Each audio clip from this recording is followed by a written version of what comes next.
ਅਸਤੀਫਾ ਦੇਣ ਦੀ ਲੋੜ ਕਿਉਂ ਪੈ ਗਈ? ਇੱਕ ਕਿਸਾਨੀ ਬੱਚੀ ਸੀ, ਜੇ ਕਿਸਾਨੀ ਵੀ ਹਿੰਦ ਪੰਜਾਬ ਦੀ ਤੇ ਦੇਸ਼ ਦੀ ਮਰ ਗਈ ਤੇ ਫਿਰ ਦੇਸ਼ ਮਰ ਜੂਗਾ।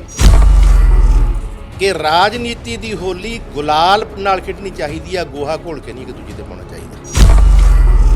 ਸੁਖਬੀਰ ਸਿੰਘ ਬਾਦਲ ਹੀ ਨਾ ਪੰਜਾਬ ਤੇ ਨਾ ਪੰਥ, ਨਿੱਜ ਪਹਿਲਾਂ ਹੋ ਗਿਆ। ਇਹ ਤੁਹਾਨੂੰ ਕਦੋਂ ਮਹਿਸੂਸ ਹੋਇਆ? ਸਰਦਾਰ ਸੁਖਬੀਰ ਸਿੰਘ ਬਾਦਲ ਦਿੱਲੀ ਸਰਕਾਰ ਵਿੱਚ ਵਜ਼ੀਰ ਆ ਤੇ ਪੰਜਾਬ ਨੂੰ ਛੱਡ ਕੇ ਗੁਆਂਢੀ ਰਾਜਾਂ ਦੀਆਂ ਜਿਹੜੀ ਇੰਡਸਟਰੀ ਉਹਨੂੰ ਸਹੂਲਤਾਂ ਦੇ ਦਿੱਤੀਆਂ ਗਈਆਂ, ਅਸੀਂ ਉਦੋਂ ਨਾਲ ਵਿਰੋਧ ਕੀਤਾ। ਜੇ ਫਿਰ ਨਿੱਜ ਨੀਤੀ ਚ ਹੋਰ ਕੀ ਸੀ? ਪਾਰਟੀ ਦੇ ਵਿੱਚ ਇਸ ਵੇਲੇ ਸੁਖਬੀਰ ਸਿੰਘ ਬਾਦਲ, ਹਰਸਿਮਰਤ ਕੌਰ ਬਾਦਲ ਤੇ ਇਸ ਤੋਂ ਇਲਾਵਾ ਬਿਕਰਮ ਸਿੰਘ ਮਜੀਠੀਆ, ਤਿੰਨਾਂ ਜਣਿਆਂ ਦੀ ਸੁਣੀ ਜਾਂਦੀ, ਹੋਰ ਕਿਸੇ ਦੀ ਸੁਣੀ ਨਹੀਂ ਜਾਂਦੀ। ਇਹ ਤਾਂ ਗੱਲ ਇਸੇ ਗੱਲ ਤੋਂ ਹੀ ਇਹ ਜਿਹੜੀ ਹੈਗੀ ਸਬੂਤ ਆ ਵੀ ਚੱਲਦੀ ਤਾਂ ਵੱਡੇ ਬਾਦਲ ਸਾਹਿਬ ਦੀ ਨਹੀਂ ਤੇ ਥੱਲੜਿਆਂ ਦੀ ਕੀ ਚੱਲਣੀ ਹੈ। ਅੱਜ ਲੋਕੀ ਬਹੁਤ ਕਹਿਣਗੇ ਕਿ ਬਾਹਰ ਆ ਕੇ ਬੋਲਦਾ, ਅਕਸਰ ਬਾਹਰ ਆ ਕੇ ਹੀ ਬੋਲਣਾ ਪੈਂਦਾ। ਪਾਰਟੀ ਦੇ ਵਿੱਚ ਰਹਿ ਕੇ ਤੁਸੀਂ ਜਾਬਤੇ 'ਚ ਹੁੰਦੇ ਹੋ, ਉਦੋਂ ਤੁਸੀਂ ਜਾਬਤਾ ਨਹੀਂ ਤੋੜ ਸਕਦੇ, ਕਾਇਦੇ ਕਾਨੂੰਨ ਹੁੰਦੇ। ਹੋਰ ਵੀ ਹੋਣਗੇ ਜਿਹੜੇ ਕੋਈ ਸੀਨੀਅਰ ਲੀਡਰ, ਇਹਨਾਂ ਨੂੰ ਛੱਡ ਕੇ ਬੀਬਾ ਨੂੰ ਵਜ਼ੀਰ ਬਣਾਇਆ ਗਿਆ। ਇਹੀ ਮੇਰੇ ਖਿਆਲ ਕਾਫੀ ਆ। ਜੇ ਮੈਂ ਬਹੁਤੀ ਡਿਟੇਲ ਚੀਜ਼ਾਂ ਨਾ ਜਾਵਾਂ ਕਿ ਖੁਦਗਰਜੀ ਜਿਹੜੇ ਪੰਥ ਪ੍ਰਸਤ ਪੰਜਾਬ ਪ੍ਰਸਤੀ ਹੈ, ਖੁਦਗਰਜੀ ਹੈ। ਕਿ ਉਹਨਾਂ ਨੂੰ ਸਾਈਡਲਾਈਨ ਹੋਣਾ ਪਿਆ, ਉਹਨਾਂ ਨੂੰ ਬਾਹਰ ਆਉਣਾ ਪਿਆ, ਢੀਂਡਸਾ ਪਰਿਵਾਰ ਬਾਹਰ ਆ ਗਿਆ, ਪਰ ਜਿਨ੍ਹਾਂ ਨੂੰ ਅਹਿਮ ਆਪਾਂ ਕਹਿ ਲਈਏ ਵੀ ਜ਼ਿੰਮੇਵਾਰੀਆਂ ਦਿੱਤੀਆਂ ਸੀ, ਤੁਹਾਨੂੰ ਕਾਰਨ ਕੀ ਲੱਗਦਾ? ਬਾਕੀ ਗੱਲਾਂ ਬਾਅਦ 'ਚ ਹੁੰਦੀਆਂ, ਪਹਿਲਾਂ ਸੈਲਫ ਰਿਸਪੈਕਟ ਹੁੰਦੀ। 2012 ਦੀ ਸਰਕਾਰ ਬਣਨ ਤੋਂ ਬਾਅਦ ਹੌਲੀ ਹੌਲੀ ਜਿਹੜੀ ਬੱਸ ਸੀ ਅਕਾਲੀ ਦਲ ਦੀ ਤੇ ਸਰਕਾਰ ਦੀ, ਉਹ ਟੇਢੇ ਮੇਢੇ ਰਸਤਿਆਂ ਨੂੰ ਹੋ ਰਹੀ ਤੇ ਉਹ ਵੱਧਦੀ ਫਿਰ ਖਤਾਨਾ ਜੀ ਆੜੀ। ਗੁਰੂ ਸਾਹਿਬ ਦੀ ਬੇਅਦਬੀ ਵਾਲੀ ਘਟਨਾ 2015 'ਚ ਵਾਪਰੀ। ਮੈਨੂੰ ਪਤਾ ਸੀ ਕਿਤੇ ਡਾਂਭਾ ਖੱਟਣਾ ਪਊਗਾ। ਪਰਮੇਸ਼ਰ ਨੇ ਮੈਨੂੰ ਇਹਨਾਂ ਕੁੱਤੇ ਕੰਮਾਂ ਤੋਂ ਬਚਾ ਕੇ ਰੱਖਿਆ, ਜਿਨ੍ਹਾਂ ਕਰਕੇ ਕੋਈ ਬਦਨਾਮੀ ਹੁੰਦੀ ਹੋਵੇ। ਗੁਰੂ ਸਾਹਿਬ ਦੀ ਬੇਅਦਬੀ ਬਹੁਤ ਵੱਡੀ ਮੰਦਭਾਗੀ ਘਟਨਾ ਸੀ। ਉਦੋਂ ਉੱਤੇ ਸਿੱਖਾਂ ਲਈ ਕੁਝ ਵੀ ਅਨੁਭਵ ਹੈਗਾ ਕਿ ਉਹ ਗੋਲੀ ਦੇ ਹੁਕਮ ਕਿਹਨੇ ਦਿੱਤੇ ਸੀ? ਕਿ ਤੁਸੀਂ ਉਦੋਂ ਉਹਨਾਂ ਨੂੰ ਰੋਕਿਆ ਕਿ ਇਹ ਕਾਨੂੰਨ ਕਿਸਾਨ ਵਿਰੋਧੀ ਨੇ, ਇਹਨਾਂ ਦੀ ਹਮਾਇਤ ਨਾ ਕਰੋ? ਔਰ ਬਦਕਿਸਮਤੀ ਦੇਖੋ ਕਿ ਕੱਲ੍ਹ ਵੀ ਬੀਬਾ ਹਰਸਿਮਰਤ ਬਾਦਲ ਦਾ ਬਿਆਨ ਆਇਆ ਕਿ ਮੈਂ ਤਾਂ ਇਸ ਕਾਨੂੰਨ ਦੇ ਹੱਕ 'ਚ ਹਾਂ, ਕਿਸਾਨ ਹੀ ਵਿਰੋਧ ਕਰਦੇ ਆ।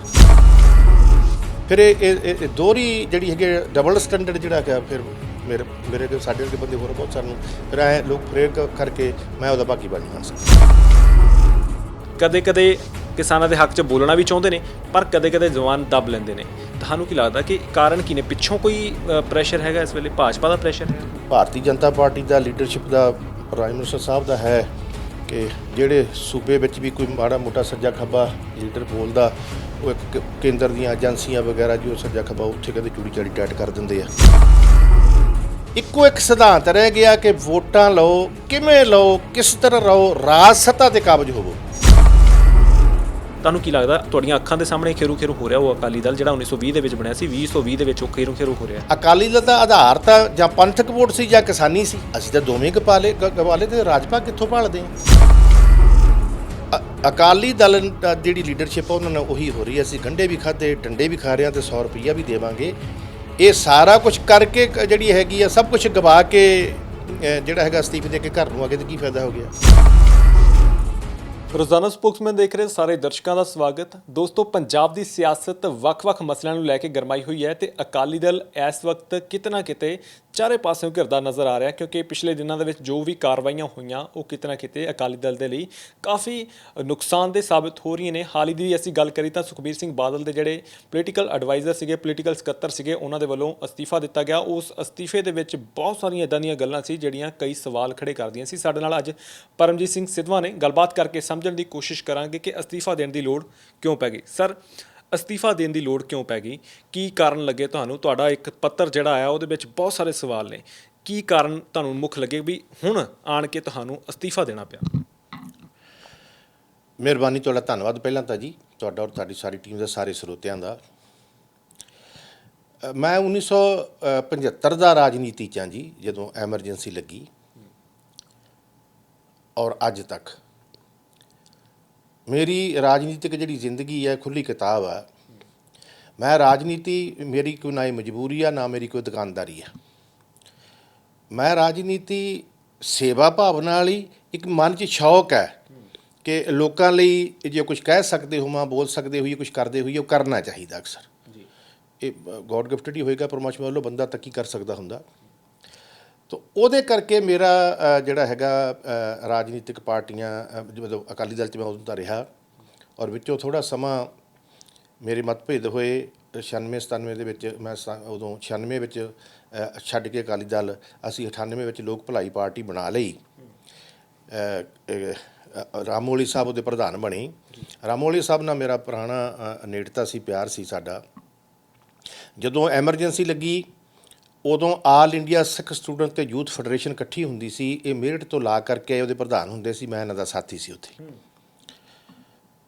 ਉੱਥੋਂ ਤੋਂ ਸ਼ੁਰੂ ਕਰਕੇ ਜਥੇਦਾਰ ਉਜਾਗਰ ਸਿੰਘ ਸੇਖਵਾਂ ਨਾਲ ਸਾਡਾ ਮੇਲ ਮਿਲਾਪ ਹੋਇਆ। ਉਦੋਂ ਤੋਂ ਲੈ ਕੇ ਫਿਰ ਮੈਂ ਉਹ ਸਿਆਸਤ ਸ਼ੁਰੂ ਕੀਤੀ ਅਤੇ ਅੱਜ ਆ ਗਿਆ।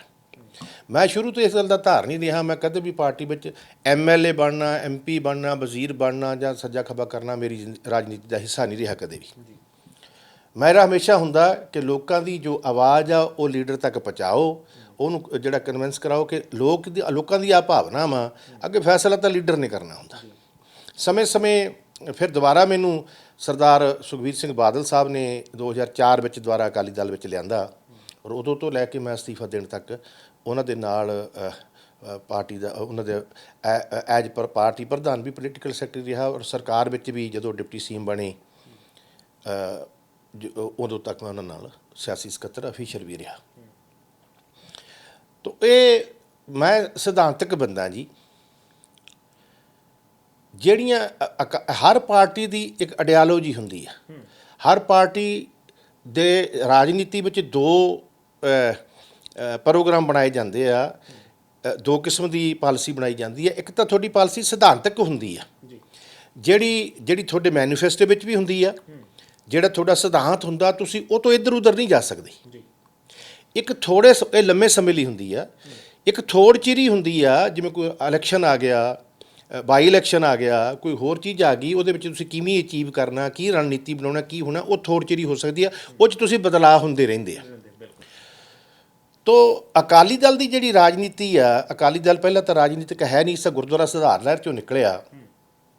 ਅਕਾਲੀ ਦਲ ਵਿੱਚ ਬਹੁਤ ਸਾਰੇ ਜਿਹੜੇ ਗੈਰ ਅਕਾਲੀ ਅੰਸਰ ਆ ਗਿਆ, ਉਹਨਾਂ ਨੂੰ ਨਾ ਅਕਾਲੀ ਦਲ ਦਾ ਇਤਿਹਾਸ ਪਤਾ, ਨਾ ਸਿੱਖ ਇਤਿਹਾਸ ਪਤਾ, ਨਾ ਬੱਬਰ ਅਕਾਲੀਆਂ ਦਾ ਇਤਿਹਾਸ ਪਤਾ, ਨਾ ਸ਼੍ਰੋਮਣੀ ਕਮੇਟੀ ਦਾ ਇਤਿਹਾਸ ਪਤਾ, ਨਾ ਗੁਰਬਾਣੀ ਦਾ ਬਾਰੇ ਜਿਹੜਾ ਹੈਗੀ ਸੋਝੀ ਆ, ਅਤੇ ਨਾ ਅਕਾਲੀ ਦਲ ਦੀਆਂ ਕੀ ਰਵਾਇਤਾਂ ਪਰੰਪਰਾਵਾਂ ਰਹੀਆਂ ਸਾਡੇ ਬਜ਼ੁਰਗਾਂ ਵੇਲੇ ਤੋਂ 1920 ਤੋਂ ਲੈ ਕੇ, ਉਹਨਾਂ ਨੂੰ ਉਹਨਾਂ ਦਾ ਗਿਆਨ ਨਹੀਂ ਹੈ। ਅਕਾਲੀ ਦਲ ਦੇ ਜਿਹੜੇ ਮੈਂਬਰ ਬਣਦੇ ਸੀ, ਉਹ ਜਮਾਨਾ ਸੀ ਕਦੇ ਸੌਖਾ ਨਹੀਂ ਹੁੰਦਾ ਸੀ। ਉਹ ਅਕਾਲੀ ਕਹਿਣਾ ਕਹਾਉਣਾ, ਜਿਹੜਾ ਬਣਨਾ ਤਾਂ ਕੀ ਅਖਾਉਣਾ ਬੜਾ ਔਖਾ ਹੁੰਦਾ ਸੀ। ਸਰਕਾਰਾਂ ਬਹੁਤ ਕੁਛ ਕਰਦੀਆਂ ਸੀ, ਧੱਕੇ ਕਰਦੀਆਂ, ਜ਼ਬਤ ਹੋ ਜਾਂਦੇ ਸੀ, ਬੱਚੇ ਜਿਹੜੇ ਚੱਕ ਕੇ ਮਾਰ ਦਿੱਤੇ ਜਾਂਦੇ ਸੀ, ਔਰਤਾਂ ਨੂੰ ਤਸੀਹੇ ਦਿੱਤੇ ਜਾਂਦੇ ਸੀ। ਤੋ ਜਿਹੜਾ ਸਿਧਾਂਤ ਦੇਖੋ, ਅਕਾਲੀ ਦਲ ਦੀ ਰਣਨੀਤੀ ਹਮੇਸ਼ਾ ਇਹ ਸਿਧਾਂਤ ਇਹ ਰਿਹਾ, ਅਸੀਂ ਗੁਰੂ ਸਾਹਿਬ ਤੋਂ, ਗੁਰਬਾਣੀ ਤੋਂ, ਉਹਦੇ ਆਸ਼ੇ ਮੁਤਾਬਕ ਸੇਧ ਲੈ ਕੇ, ਇਤਿਹਾਸ ਦੀ ਅਗਵਾਈ ਲੈ ਕੇ ਅਸੀਂ ਅਕਾਲੀ ਦਲ ਜਿਹੜਾ ਹੈ ਸਿਧਾਂਤਕ ਤੌਰ 'ਤੇ ਲੜਦਾ ਰਿਹਾ। ਅਕਾਲੀ ਦਲ ਜਦੋਂ 1920 'ਚ ਬਣਿਆ, ਉਦੋਂ ਦੇ ਜਿਹੜੇ ਅਕਾਲੀ ਆ, ਜਿਹੜੇ ਇੱਥੋਂ ਅਕਾਲੀ ਆ, ਜਿਨ੍ਹਾਂ ਨੇ ਉਦੋਂ ਤੋਂ ਲੈ ਕੇ ਅੱਜ ਤੱਕ, ਚਾਹੇ ਉਹ ਘਰਾਂ 'ਚ ਬਹਿ ਗਏ, ਚਾਹੇ ਇਸ ਸੰਸਾਰ ਤੋਂ ਚਲੇ ਗਏ, ਜਾਂ ਉਹਨਾਂ ਵਿੱਚ ਅੱਜ ਕੋਈ ਕੰਮ ਕਰਦਾ, ਜਿਹੜੇ ਤਨੋ ਮਨੋ ਅਕਾਲੀ ਆ, ਉਹਨਾਂ ਦਾ ਉਹ ਉਦੋਂ ਵੀ ਖਰੇ ਸੀ, ਅੱਜ ਵੀ ਸ਼ੁੱਧ ਸੋਨੇ ਵਰਗੇ ਆ, ਅਤੇ ਆਉਣ ਵਾਲੇ ਸਮੇਂ 'ਚ ਵੀ ਉਹਨਾਂ ਨੇ ਸ਼ੁੱਧ ਰਹਿਣਾ, ਕਿਉਂਕਿ ਉਹਨਾਂ ਦੀ ਰਾਜਨੀਤੀ ਖੁਦਗਰਜੀ ਦੀ ਨਹੀਂ, ਉਹ ਲੋਕਾਂ ਲਈ ਸੰਘਰਸ਼ ਕਰਨ ਵਾਲੇ ਅਤੇ ਲੜਨ ਵਾਲੇ ਆ। ਕੀ ਇਹੀ ਕਾਰਨ ਬਣਿਆ ਅਸਤੀਫੇ ਦਾ ਕਿ ਇਹਨਾਂ ਚੀਜ਼ਾਂ ਤੋਂ ਦੂਰ ਹੋ ਗਏ ਜਿਹੜੇ ਆਗੂ ਇਸ ਵੇਲੇ ਬਣੇ? ਮੈਂ ਉਹੀ ਗੱਲ ਕਰਨ ਲੱਗਿਆ ਸੀ ਕਿ ਉਹ ਬਹੁਤੇ ਬੰਦਿਆਂ ਨੂੰ ਮੌਕਾ ਨਹੀਂ ਮਿਲਿਆ, ਕਿਉਂਕਿ ਮੈਂ ਉਹਨਾਂ ਦੇ ਨੇੜੇ ਸੀ। ਜਿਹੜਾ ਸਿਆਸੀ ਸਕੱਤਰ ਹੁੰਦਾ, ਉਹ ਸਾਰੀਆਂ ਗੱਲਾਂ ਬਾਤਾਂ ਸਾਂਝੀਆਂ ਹੁੰਦੀਆਂ, ਲੀਡਰ ਨੇ ਉਹਦੇ ਨਾਲ ਸਾਂਝੀਆਂ ਕਰਨੀਆਂ, ਕਿਉਂਕਿ ਸਿਆਸੀ ਸਕੱਤਰ ਦਾ ਕੰਮ ਹੁੰਦਾ, ਚਾਹੇ ਉਹ ਸਰਕਾਰ 'ਚ ਹੋਵੇ, ਪਾਰਟੀ 'ਚ ਹੋਵੇ, ਕਿ ਉਹ ਲੋਕਾਂ ਦੀਆਂ ਭਾਵਨਾਵਾਂ, ਜੋ ਫੀਡਬੈਕ ਆ ਲੋਕਾਂ ਕੋਲੇ, ਚੰਗੀ ਜਾਂ ਮਾੜੀ ਪੁੱਛਦਾ, ਉਹ ਬਿਨ ਹੂ ਉਹ ਜਿਹੜਾ ਹੈਗਾ ਉਹ ਲੀਡਰ ਨੂੰ ਦੱਸੇ, ਅਤੇ ਲੀਡਰ ਆਪਣੀ ਸਾਥੀ ਲੀਡਰਸ਼ਿਪ ਨਾਲ ਸਲਾਹ ਕਰਕੇ ਉਹਦਾ ਜਿਹੜਾ ਹੈਗਾ ਉਹਦਾ ਇਲਾਜ ਕਰੇ। ਕੋਈ ਦੁੱਖ ਤਕਲੀਫ ਆ ਜਾਂ ਲੋਕ ਜੋ ਕਹਿਣਾ ਚਾਹੁੰਦੇ ਆ, ਉਹਦੇ ਮੁਤਾਬਕ ਜਿਹੜੀ ਹੈਗੀ ਆ ਕੋਈ ਬਦਲਾਅ ਕਰੇ। ਅਸੀਂ ਗਲਤ ਕਰਦੇ ਹਾਂ, ਆਪਾਂ ਠੀਕ ਇਹਨੂੰ ਕਿਵੇਂ ਕਰੀਏ। ਤਾਂ ਇਹ ਗੱਲ ਹੁੰਦੀ ਰਹੀ। ਮੇਰੀ ਜੋ ਡਿਊਟੀ ਸੀ, ਮੇਰਾ ਫਰਜ਼ ਸੀ, ਮੈਂ ਨਿਭਾਉਂਦਾ ਰਿਹਾ। ਹਾਲਾਂਕਿ ਮੈਂ ਚਿੱਠੀ 'ਚ ਜ਼ਿਕਰ ਕੀਤਾ ਕਿ ਇਹ ਚਿੱਠੀ ਮੈਨੂੰ ਪਹਿਲਾਂ ਲਿਖਣੀ ਚਾਹੀਦੀ ਸੀ, ਲੇਕਿਨ ਮੈਂ ਕਿਹਾ ਸੀ ਕੋਈ ਨਹੀਂ, ਹੌਲੀ ਹੌਲੀ ਜੇ ਸਾਰੇ ਹੀ ਬੰਦੇ ਪਾਸੇ ਹਟਦੇ ਗਏ ਤਾਂ ਫਿਰ ਤਾਂ ਮੈਦਾਨ ਖਾਲੀ ਹੋ ਜੂ। ਕੁਛ ਕਹਿ ਸੁਣ ਕੇ ਵੇਖਦੇ ਹਾਂ। ਮੈਂ ਤਾਂ ਪਰਦੇ ਦੇ ਪਿੱਛੇ ਹੀ ਕਹਿ ਸਕਦਾ ਸੀ, ਫਰੰਟ 'ਤੇ ਤਾਂ ਫੈਸਲੇ ਲੀਡਰਸ਼ਿਪ ਨੇ ਲੈਣੇ ਹੁੰਦੇ ਆ। ਤਾਂ ਉਹ ਮੈਂ ਕਰਦਾ ਰਿਹਾ। ਜਦੋਂ ਨਾ ਬਾਹ ਗਈ, ਫਿਰ ਹੁਣ ਅਸੀਂ ਧਾਰਮਿਕ ਤੌਰ ਤੇ ਵੀ ਜਿਹੜਾ ਹੈਗਾ ਸਿਧਾਂਤ ਤੋਂ ਥੜਕ ਗਏ, ਅਸੀਂ ਪੰਜਾਬ ਦੇ ਹੱਕਾਂ ਲਈ ਵੀ ਥੜਕ ਗਏ, ਔਰ ਪੰਜਾਬ ਦੀ ਹੁਣ ਕਿਸਾਨੀ ਵਾਸਤੇ ਆ ਗਏ। ਸਿਰਫ ਵੋਟਾਂ ਦੀ ਰਾਜਨੀਤੀ ਕਰਨ ਲੱਗੇ ਵੀ ਕਿਵੇਂ ਕਰੋ, ਕੁਛ ਕਰੋ, ਸੱਤਾ ਹਾਸਲ ਹੋਣੀ ਚਾਹੀਦੀ ਆ। ਇਹ ਅਕਾਲੀ ਦਲ ਦਾ ਸਿਧਾਂਤ ਨਹੀਂ ਹੈ, ਅਕਾਲੀ ਦਲ ਦੀ ਇਹ ਪਾਲਿਸੀ ਨਹੀਂ ਸੀਗੀ ਜਿਹਦੇ ਤੋਂ ਅਕਾਲੀ ਦਲ ਪਿੱਛੇ ਹਟਦਾ ਗਿਆ। ਹੁਣ ਇੱਕ ਕਿਸਾਨੀ ਬੱਚੀ ਸੀ, ਜੇ ਕਿਸਾਨੀ ਵੀ ਪੰਜਾਬ ਦੀ ਤੇ ਦੇਸ਼ ਦੀ ਮਰ ਗਈ ਤੇ ਫਿਰ ਦੇਸ਼ ਮਰ ਜਾਊਗਾ। ਤੁਸੀਂ ਇੱਕ ਜ਼ਿਕਰ ਕੀਤਾ ਚਿੱਠੀ ਦੇ ਵਿੱਚ ਕਿ ਸੁਖਬੀਰ ਸਿੰਘ ਬਾਦਲ ਹੀ ਨਾ ਪੰਜਾਬ ਤੇ ਨਾ ਪੰਥ, ਨਿੱਜ ਪਹਿਲਾਂ ਹੋ ਗਿਆ। ਇਹ ਤੁਹਾਨੂੰ ਕਦੋਂ ਮਹਿਸੂਸ ਹੋਇਆ? ਮੈਂ ਉਹਦੀ ਉਦਾਹਰਨ ਤੁਹਾਨੂੰ ਦੇ ਦਿੰਦਾ ਕਿ ਪਹਿਲਾਂ ਤਾਂ ਮੈਂ ਛੋਟਾ ਸੀ। ਮੈਂ 1974 ਵਿੱਚ 10ਵੀਂ ਪਾਸ ਕਰਕੇ ਜਦੋਂ ਕਾਲਜ ਦੀ ਪੜ੍ਹਾਈ ਸ਼ੁਰੂ ਕੀਤੀ, ਮੈਂ ਐਮਰਜੈਂਸੀ ਲੱਗੀ, ਤੁਹਾਨੂੰ ਦੱਸਿਆ ਮੈਂ ਉੱਧਰ ਫੜੇ ਗਏ। ਤਾਂ ਅਕਾਲੀ ਦਲ ਦੇ ਇੱਕ ਆਨੰਦਪੁਰ ਦਾ ਮਤਾ ਬਣਾਇਆ ਵੀ ਇਹਦੇ ਤੇ ਲੜਾਂਗੇ। ਵੱਧ ਅਧਿਕਾਰਾਂ ਦੀ ਲੜਾਈ ਸੀ, ਮਨੋਰਟੀ ਦੇ ਹੱਕਾਂ ਦੀ ਲੜਾਈ ਸੀ, ਭਾਸ਼ਾ ਦੀ ਲੜਾਈ ਸੀ, ਚੰਡੀਗੜ੍ਹ ਦੀ ਪਾਣੀ, ਦਰਿਆਵਾਂ ਦੇ ਪਾਣੀ ਦੀ, ਇਲਾਕਿਆਂ ਦੀ, ਫੌਜ ਵਿੱਚ ਭਰਤੀ ਦੀ, ਬਹੁਤ ਸਾਰੀਆਂ ਜਿਹੜੀਆਂ ਪੰਜਾਬ ਦੀਆਂ ਮੰਗਾਂ ਸੀ ਉਹਨਾਂ 'ਤੇ ਅਕਾਲੀ ਦਲ ਲੜਦਾ ਰਿਹਾ, ਪਹਿਰਾ ਦਿੰਦਾ ਰਿਹਾ। ਮੈਂ ਜਿਹੜਾ ਜ਼ਿਕਰ ਕਰਨਾ ਚਾਹੁੰਦਾ ਕਿ ਪਹਿਲਾਂ ਤਾਂ ਮੈਨੂੰ ਮੁੱਖ ਮੰਤਰੀ ਮੈਂ ਛੋਟਾ ਸੀ, ਲੇਕਿਨ ਗਿਆਨੀ ਜੈਲ ਸਿੰਘ ਹੋਰਾਂ ਦੀ ਮੈਂ ਚੀਫ ਮਿਨਿਸਟਰੀ ਉਹਨਾਂ ਤੋਂ ਲੈ ਕੇ ਦੇਖੀ ਆ। ਉਦੋਂ ਵੀ ਮੈਂ ਭਾਵੇਂ ਮੈਨੂੰ ਰਾਜਨੀਤੀ ਦਾ ਸਮਝ ਸੀ, ਲੇਕਿਨ ਮੈਂ ਵਿਚਰਦਾ ਨਹੀਂ ਸਾਂ। ਅੱਜ ਤੱਕ ਜਿਹੜੇ ਮਾਨਯੋਗ ਮੁੱਖ ਮੰਤਰੀ ਸਾਹਿਬ ਅੱਜ ਆ, ਉਦੋਂ ਤੋਂ ਲੈ ਕੇ ਅੱਜ ਤੱਕ ਬਹੁਤ ਵਾਰੀ ਐਸੇ ਸਮੇਂ ਆਏ ਜਦੋਂ ਪੰਜਾਬ ਵਿੱਚ ਵੀ ਕਾਂਗਰਸ ਦੀ ਸਰਕਾਰ ਰਹੀ ਤੇ ਦਿੱਲੀ ਵਿੱਚ ਵੀ ਕਾਂਗਰਸ ਦੀ ਸਰਕਾਰ ਸੀ। ਪੰਜਾਬ ਵਿੱਚ ਵੀ ਅਕਾਲੀ ਦਲ ਦੀ ਸਰਕਾਰ ਆਈ, ਦਿੱਲੀ ਵਿੱਚ ਵੀ ਉਹਨਾਂ ਦੇ ਸਹਿਯੋਗੀ ਭਾਰਤੀ ਜਨਤਾ ਪਾਰਟੀ ਦੀ ਸਰਕਾਰ ਆਈ, ਪੰਜਾਬ ਵਿੱਚ ਵੀ ਭਾਰਤੀ ਜਨਤਾ ਪਾਰਟੀ ਸਾਂਝਾ ਦੀ ਮੋਰਚੇ ਦੀ ਸਰਕਾਰ ਆਈ, ਅਲਾਇੰਸ ਦੀ, ਦਿੱਲੀ 'ਚ ਵੀ ਆਈ। ਲੇਕਿਨ ਜਿਹੜਾ ਆਨੰਦਪੁਰ ਦੇ ਮਤੇ ਨੂੰ ਲੈ ਕੇ ਅਕਾਲੀ ਚੱਲੇ ਸੀ, ਪਿੱਛੇ ਹਟਦੇ ਗਏ, ਕੀ ਉਹ ਇੱਕ ਵੀ ਮੰਗ ਅੱਜ ਤੱਕ ਮਨਵਾ ਸਕੇ ਆ? ਇੰਨਾ ਕੁਛ ਪੰਜਾਬ ਦਾ ਬਰਬਾਦ ਹੋ ਗਿਆ, ਪੰਜਾਬ ਦੀ ਜਵਾਨੀ ਮਰ ਗਈ, ਪੰਜਾਬ ਦੀ ਕਿਸਾਨੀ ਮਰ ਚੱਲੀ, ਪੰਜਾਬ ਦੇ ਜਿਹੜੇ ਇੱਥੋਂ ਇੰਡਸਟਰੀ ਚਲੀ ਗਈ। ਤੇ ਇੰਡਸਟਰੀ ਇੱਥੋਂ ਚਲੀ ਗਈ ਉਦੋਂ ਜਦੋਂ ਵਾਜਪਾਈ ਦੇਸ਼ ਦੇ ਪ੍ਰਧਾਨ ਮੰਤਰੀ ਆ, ਇੱਥੇ ਸਰਦਾਰ ਪ੍ਰਕਾਸ਼ ਸਿੰਘ ਬਾਦਲ ਦੀ ਅਕਾਲੀ ਭਾਰਤੀ ਜਨਤਾ ਪਾਰਟੀ ਦੀ ਸਰਕਾਰ ਆ, ਸਰਦਾਰ ਸੁਖਬੀਰ ਸਿੰਘ ਬਾਦਲ ਦਿੱਲੀ ਸਰਕਾਰ ਵਿੱਚ ਵਜ਼ੀਰ ਆ, ਤੇ ਪੰਜਾਬ ਨੂੰ ਛੱਡ ਕੇ ਗੁਆਂਢੀ ਰਾਜਾਂ ਦੀਆਂ ਜਿਹੜੀ ਇੰਡਸਟਰੀ ਉਹਨੂੰ ਸਹੂਲਤਾਂ ਦੇ ਦਿੱਤੀਆਂ ਗਈਆਂ। ਅਸੀਂ ਉਦੋਂ ਨਾਲ ਵਿਰੋਧ ਕੀਤਾ, ਜੇ ਫਿਰ ਨਿੱਜ ਨਹੀਂ ਤਾਂ ਇਹ 'ਚ ਹੋਰ ਕੀ ਸੀ। ਫਿਰ ਹੁਣ ਜਦੋਂ 2009 'ਚ 14 'ਚ ਸਰਕਾਰ ਬਣੀ ਆ ਭਾਰਤੀ ਜਨਤਾ ਪਾਰਟੀ ਦੀ ਪੰਜਾਬ 'ਚ, ਤੇ ਇੱਥੇ ਅਸੀਂ ਕਦੇ ਕੋਈ ਇਸ਼ੂ 'ਤੇ ਤਾਂ ਲੜੇ ਹੀ ਨਹੀਂ। ਪਾਰਲੀਮੈਂਟ ਵਿੱਚ ਉਦੋਂ ਜਦੋਂ ਸਰਦਾਰ ਸੁਖਬੀਰ ਸਿੰਘ ਬਾਦਲ ਨੂੰ ਵਜ਼ੀਰ ਬਣਾਇਆ, ਤੁਸੀਂ ਇਹ 'ਚੋਂ ਆਪੇ ਹੀ ਪਤਾ ਲੱਗ ਜੂ ਕਿ ਖੁਦਗਰਜੀ ਹੈ ਕਿ ਪੰਥ ਪ੍ਰਸਤੀ ਹੈ ਜਾਂ ਪੰਜਾਬ ਪ੍ਰਸਤੀ ਹੈ। ਅੱਜ ਲੋਕੀ ਬਹੁਤ ਕਹਿਣਗੇ ਕਿ ਬਾਹਰ ਆ ਕੇ ਬੋਲਦਾ, ਅਕਸਰ ਬਾਹਰ ਆ ਕੇ ਹੀ ਬੋਲਣਾ ਪੈਂਦਾ। ਪਾਰਟੀ ਦੇ ਵਿੱਚ ਰਹਿ ਕੇ ਤੁਸੀਂ ਜਾਬਤੇ 'ਚ ਹੁੰਦੇ ਹੋ, ਉਦੋਂ ਤੁਸੀਂ ਜਾਬਤਾ ਨਹੀਂ ਤੋੜ ਸਕਦੇ, ਕਾਇਦੇ ਕਾਨੂੰਨ ਹੁੰਦੇ ਆ, ਤੁਸੀਂ ਲੀਹ ਨਹੀਂ ਪਾੜ ਸਕਦੇ। ਬਿਲਕੁਲ, ਤੁਸੀਂ ਆਪਣੀ ਚਿੱਠੀ ਦੇ ਵਿੱਚ ਵੀ ਜ਼ਿਕਰ ਕੀਤਾ ਕਿ ਜਦੋਂ ਤੁਸੀਂ ਇੱਕ ਆਗੂ ਦੇ ਅਗਵਾਈ ਦੇ ਵਿੱਚੋਂ ਤੁਸੀਂ ਉਹਨਾਂ ਦੇ ਨਾਲ ਰਹਿੰਦੇ ਹੋ ਤਾਂ ਤੁਹਾਨੂੰ ਉਸ ਹਿਸਾਬ ਦੇ ਨਾਲ ਕਈ ਚੀਜ਼ਾਂ ਦੇ ਨਾਲ ਸਮਝੌਤੇ ਕਰਨੇ ਪੈਂਦੇ। ਮੈਂ ਤੁਹਾਨੂੰ ਇਤਿਹਾਸ ਦੀ ਗੱਲ ਸਿਖਾਉਣਾ ਕਿ ਅਕਾਲੀ ਦਲ ਦਾ ਇਤਿਹਾਸ। ਸਰਦਾਰ ਪ੍ਰੇਮ ਸਿੰਘ ਲਾਲਪੁਰਾ, ਮਾਝੇ 'ਚ ਲਾਲਪੁਰਾ ਪਿੰਡ ਆ, ਤਰਨਤਾਰਨ ਜ਼ਿਲ੍ਹੇ 'ਚ, ਬਹੁਤ ਵੱਡੇ ਅਕਾਲੀ ਦਲ ਦੇ ਲੀਡਰ ਹੋਏ ਆ ਪੁਰਾਣੇ। ਉਹ 1957 ਵਿੱਚ ਸ਼੍ਰੋਮਣੀ ਗੁਰਦੁਆਰਾ ਪ੍ਰਬੰਧਕ ਕਮੇਟੀ ਦੇ ਪ੍ਰਧਾਨ ਬਣ ਗਏ ਸੀ, ਤੇ ਸਰਦਾਰ ਸੁਖਬੀਰ ਸਿੰਘ ਬਾਦਲ ਦਾ ਜਨਮ 1962 'ਚ ਹੁੰਦਾ। ਲੇਕਿਨ ਜਦੋਂ ਵਾਜਪਾਈ ਸਾਹਿਬ ਦੀ ਸਰਕਾਰ ਬਣੀ, ਪ੍ਰੇਮ ਸਿੰਘ ਲਾਲਪੁਰਾ ਤੇ ਹੋਰ ਸਾਰੇ ਢੀਂਡ ਸਾਹਿਬ, ਆਪਣੇ ਭੁੰਦ, ਸਾਰੇ ਸੀਨੀਅਰ ਸਾਥੀਆਂ ਨੂੰ ਛੱਡ ਕੇ ਤੇ ਵਜ਼ੀਰ ਸਰ ਸੁਖਬੀਰ ਸਿੰਘ ਬਾਦਲ ਵਰਗਿਆ ਜਿਹਦਾ ਪਾਰਟੀ ਵਿੱਚ ਕੋਈ ਕੰਟਰੀਬਿਊਸ਼ਨ ਨਹੀਂ ਸੀ, ਕੋਈ ਕੁਰਬਾਨੀ ਨਹੀਂ ਸੀ। ਫਿਰ 2014 ਵਿੱਚ ਭੁੰਦੜ ਸਾਹਿਬ, ਢੀਂਡਸਾ ਸਾਹਿਬ, ਬ੍ਰਹਮਪੁਰਾ ਸਾਹਿਬ, ਹੋਰ ਵੀ ਹੋਣਗੇ ਜਿਹੜੇ ਕੋਈ ਸੀਨੀਅਰ ਲੀਡਰ, ਇਹਨਾਂ ਨੂੰ ਛੱਡ ਕੇ ਬੀਬਾ ਨੂੰ ਵਜ਼ੀਰ ਬਣਾਇਆ ਗਿਆ। ਇਹੀ ਮੇਰੇ ਖਿਆਲ ਕਾਫੀ ਆ, ਜੇ ਮੈਂ ਬਹੁਤੀ ਡਿਟੇਲ ਚੀਜ਼ਾਂ ਨਾ ਜਾਵਾਂ ਕਿ ਖੁਦਗਰਜੀ ਜਿਹੜੇ ਪੰਥ ਪ੍ਰਸਤ ਪੰਜਾਬ ਪ੍ਰਸਤੀ ਆ ਕਿ ਖੁਦਗਰਜੀ ਆ। ਪਰ ਇੱਥੇ ਇਹ ਵੀ ਸਵਾਲ ਪੈਦਾ ਹੁੰਦਾ ਕਿ ਜਦੋਂ ਇਹ ਪਾਰਟੀ ਦੇ ਵਿੱਚ ਸੀ ਆਗੂ, ਜਿਹਨਾਂ ਸੀਨੀਅਰ ਆਗੂਆਂ ਦੇ ਤੁਸੀਂ ਨਾਂ ਲਏ, ਉਹ ਤਾਂ ਕਹਿੰਦੇ ਅਸੀਂ ਆਪ ਜਿਹੜੇ ਨਾਮ ਆ ਰਿਕਮੈਂਡ ਕਰਦੇ ਰਹੇ ਹਾਂ, ਅਸੀਂ ਆਪ ਨਾਮ ਰਿਕਮੈਂਡ ਕਰਕੇ ਸੁਖਬੀਰ ਸਿੰਘ ਬਾਦਲ ਨੂੰ ਅੱਗੇ ਕੀਤਾ, ਅਸੀਂ ਆਪ ਨਾਮ ਰਿਕਮੈਂਡ ਕਰਕੇ ਹਰਸਿਮਰਤ ਕੌਰ ਬਾਦਲ ਨੂੰ ਅੱਗੇ ਕੀਤਾ। ਦੇਖੋ, ਮੈਂ ਤਾਂ ਉਹਨਾਂ ਦਾ ਸਿਆਸੀ ਸਕੱਤਰ ਸੀ। ਮੈਂ ਜਿਹੜੀ ਚੀਜ਼ ਦੀ ਮੈਨੂੰ ਜਾਣਕਾਰੀ ਨਾ ਹੋਵੇ, ਮੈਂ ਕਦੇ ਝੂਠੀ ਉਹਦੇ ਬਾਰੇ ਗੱਲ ਕਹੀ ਨਹੀਂ, ਮੇਰਾ ਸੁਭਾਅ ਆ।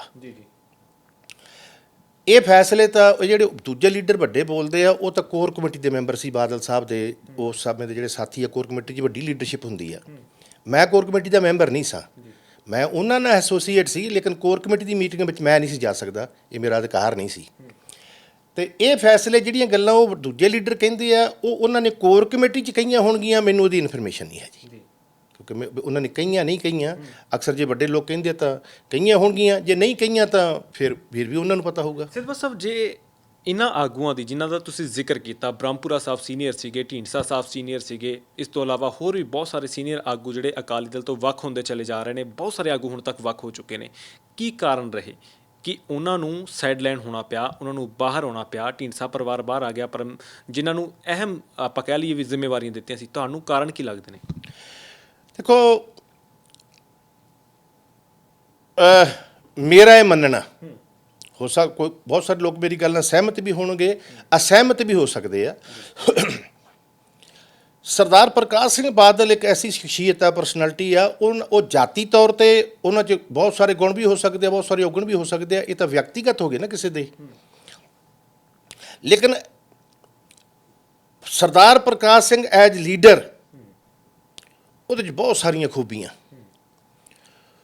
ਉਹ ਵੱਡੇ ਤੋਂ ਵੱਡੇ ਸੀਨੀਅਰ ਸਾਥੀ ਨੂੰ ਤੇ ਛੋਟੇ ਛੋਟੇ ਵਰਕਰ ਨੂੰ ਵੀ ਨਾਲ ਲੈ ਕੇ ਚੱਲਦਾ ਰਿਹਾ, ਉਹਦੀ ਇਹ ਖਾਸੀਅਤ ਆ। ਭਾਵੇਂ ਗੱਲ ਉਹਨਾਂ ਨੇ ਕੋਈ ਵੀ ਕਰਨੀ ਹੋਵੇ, ਲੇਕਿਨ ਸਲਾਹ ਹਮੇਸ਼ਾ ਕਰਨੀ ਹੈ ਸਾਥੀਆਂ ਨਾਲ, ਉਹਨਾਂ ਦੀ ਰਾਏ ਨਾਲ ਰਾਏ ਬਣਾਉਣੀ। ਉਹਨਾਂ ਵਰਗਾ ਪ੍ਰੋੜ ਸਿਆਸਤਦਾਨ ਕਿਹੜੀ ਗੱਲ ਜੇ ਕਦੋਂ ਕਹਿਣੀ ਆ, ਕਦੋਂ ਕਰਨੀ ਆ, ਇਹਨਾਂ ਦੇ ਮਾਈਂਡ ਵਿੱਚ ਪਹਿਲਾਂ ਤੈਅ ਕੀਤਾ ਹੁੰਦਾ। ਮੈਂ ਉਹਨਾਂ ਦੇ ਨਾਲ ਬਹੁਤ ਸਮਾਂ ਕੰਮ ਕੀਤਾ, ਮੈਂ ਉਹਨਾਂ ਦੀ ਸ਼ਖਸੀਅਤ ਨੂੰ ਜਾਣਦਾ ਕਾਫੀ ਕੁਛ। ਸਹਿਨਸ਼ੀਲਤਾ, ਨਿਮਰਤਾ, ਕਿਸੇ ਨੂੰ ਗੁੱਸੇ ਨਾ ਹੋਣ ਦੇਣਾ, ਪਲੋਸ ਲੈਣਾ, ਛੋਟੇ ਨੂੰ ਵੀ ਇੱਜ਼ਤ ਦੇਣੀ, ਕਾਕਾ ਜੀ ਬੇਟਾ ਐਂ ਕਰ ਲਓ, ਐਂ ਕਰ ਲਓ। ਉਹ ਆਪਦੀ ਉਦੋਂ ਵਾਲੀ ਟੀਮ ਨੂੰ ਨਾਲ ਲੈ ਕੇ ਤੁਰੇ ਆਉਂਦੇ ਸੀ। ਮਾਫ਼ ਕਰਨਾ, ਮੈਂ ਥੋੜ੍ਹੇ ਜਿਹੇ ਸ਼ਾਇਦ ਸਖਤ ਸ਼ਬਦ ਨਾ ਹੁਣ, ਮੈਂ ਕਦੇ ਕਹਿਣਾ ਨਹੀਂ ਚਾਹੁੰਦਾ ਹੁੰਦਾ। ਸ਼ਾਇਦ ਹੁਣ ਵਾਲੀ ਲੀਡਰਸ਼ਿਪ 'ਚ ਉਹ ਹਲੀਮੀ, ਨਾਲ ਲੈ ਕੇ ਵਾਲੀ, ਰਿਸਪੈਕਟੇਬਲ ਜਿਹੜੇ ਸ਼ਬਦ ਹੁੰਦੇ ਆ ਕਿਸੇ ਦੇ, ਵੀ ਸ਼ਾਇਦ ਉਹ ਨਹੀਂ ਰਹੇ। ਇਸ ਕਰਕੇ ਲੀਡਰ ਹੌਲੀ ਹੌਲੀ, ਬਾਕੀ ਗੱਲਾਂ ਬਾਅਦ 'ਚ ਹੁੰਦੀਆਂ, ਪਹਿਲਾਂ ਸੈਲਫ ਰਿਸਪੈਕਟ ਹੁੰਦੀ ਹੈ।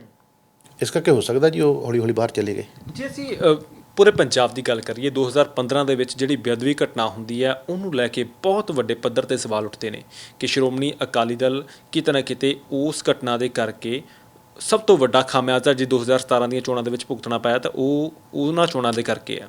ਤੁਸੀਂ ਵੀ ਆਪਣੀ ਚਿੱਠੀ ਦੇ ਵਿੱਚ ਜ਼ਿਕਰ ਕੀਤਾ ਕਿ 2017 ਦੀ ਜਿਹੜੀ ਬੇਅਦਬੀ ਹੋਈ ਹੈ, ਉਹਦੀ ਜ਼ਿੰਮੇਵਾਰੀ ਤੱਕ ਤੈਅ ਕਰ ਦੇਣੀ ਚਾਹੀਦੀ ਸੀ, ਉਹਦੇ ਦੋਸ਼ੀ ਤਾਂ ਫੜ ਲੈਣੇ ਚਾਹੀਦੇ ਸੀ। ਤੁਹਾਨੂੰ ਉਹ ਸਮਾਂ ਜਦੋਂ ਯਾਦ ਆਉਂਦਾ ਤਾਂ ਕੀ ਪਹਿਲੀ ਗੱਲ ਜ਼ਿਹਨ ਦੇ ਵਿੱਚ ਆਉਂਦੀ? ਉਹਦੇ 'ਚ ਦੇਖੋ, ਬਹੁਤ ਸਾਰੇ ਸੱਜਣੇ, ਹੋ ਸਕਦਾ ਮੈਨੂੰ ਪਤਾ ਨਹੀਂ ਇਹ ਜਿਹੜੇ ਹੈਗਾ ਉਹਨਾਂ ਵੱਲੋਂ ਹੁਣ ਕੀ ਕਮੈਂਟ ਕਹਿੰਦੇ ਆ, ਕੀ ਕਹਿੰਦੇ ਆ, ਮੈਨੂੰ ਤਾਂ ਇਸ ਗੱਲ ਦਾ ਚਲੋ ਕੋਈ ਫਰਕ ਨਹੀਂ ਹੁੰਦਾ।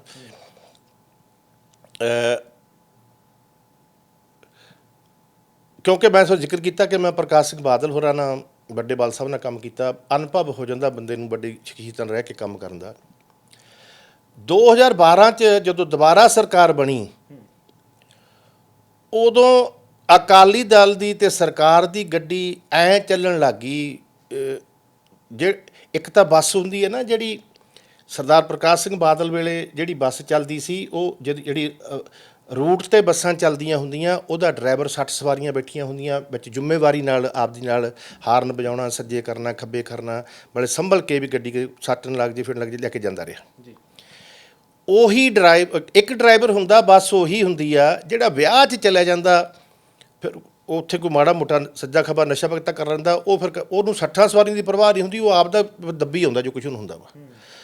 2012 ਦੀ ਸਰਕਾਰ ਬਣਨ ਤੋਂ ਬਾਅਦ ਹੌਲੀ ਜਿਹੜੀ ਬੱਸ ਸੀ ਅਕਾਲੀ ਦਲ ਦੀ ਤੇ ਸਰਕਾਰ ਦੀ, ਉਹ ਟੇਢੇ ਮੇਢੇ ਰਸਤਿਆਂ ਨੂੰ ਹੋ ਲਈ ਅਤੇ ਉਹ ਵੱਧਦੀ ਫਿਰ ਖਤਾਨਾ 'ਚ ਜਾ ਡਿੱਗੀ।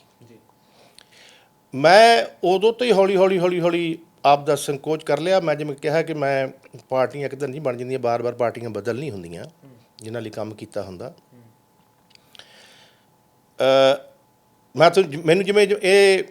ਮੈਨੂੰ ਇਹਨਾਂ ਨੇ ਆਪ ਦਾ ਸਿਆਸੀ ਸਕੱਤਰ ਲਾਇਆ ਜਦੋਂ 2008 ਵਿੱਚ ਇਹ ਸ਼੍ਰੋਮਣੀ ਅਕਾਲੀ ਦਲ ਦੇ ਐਕਟਿੰਗ ਪ੍ਰਧਾਨ ਬਣੀ।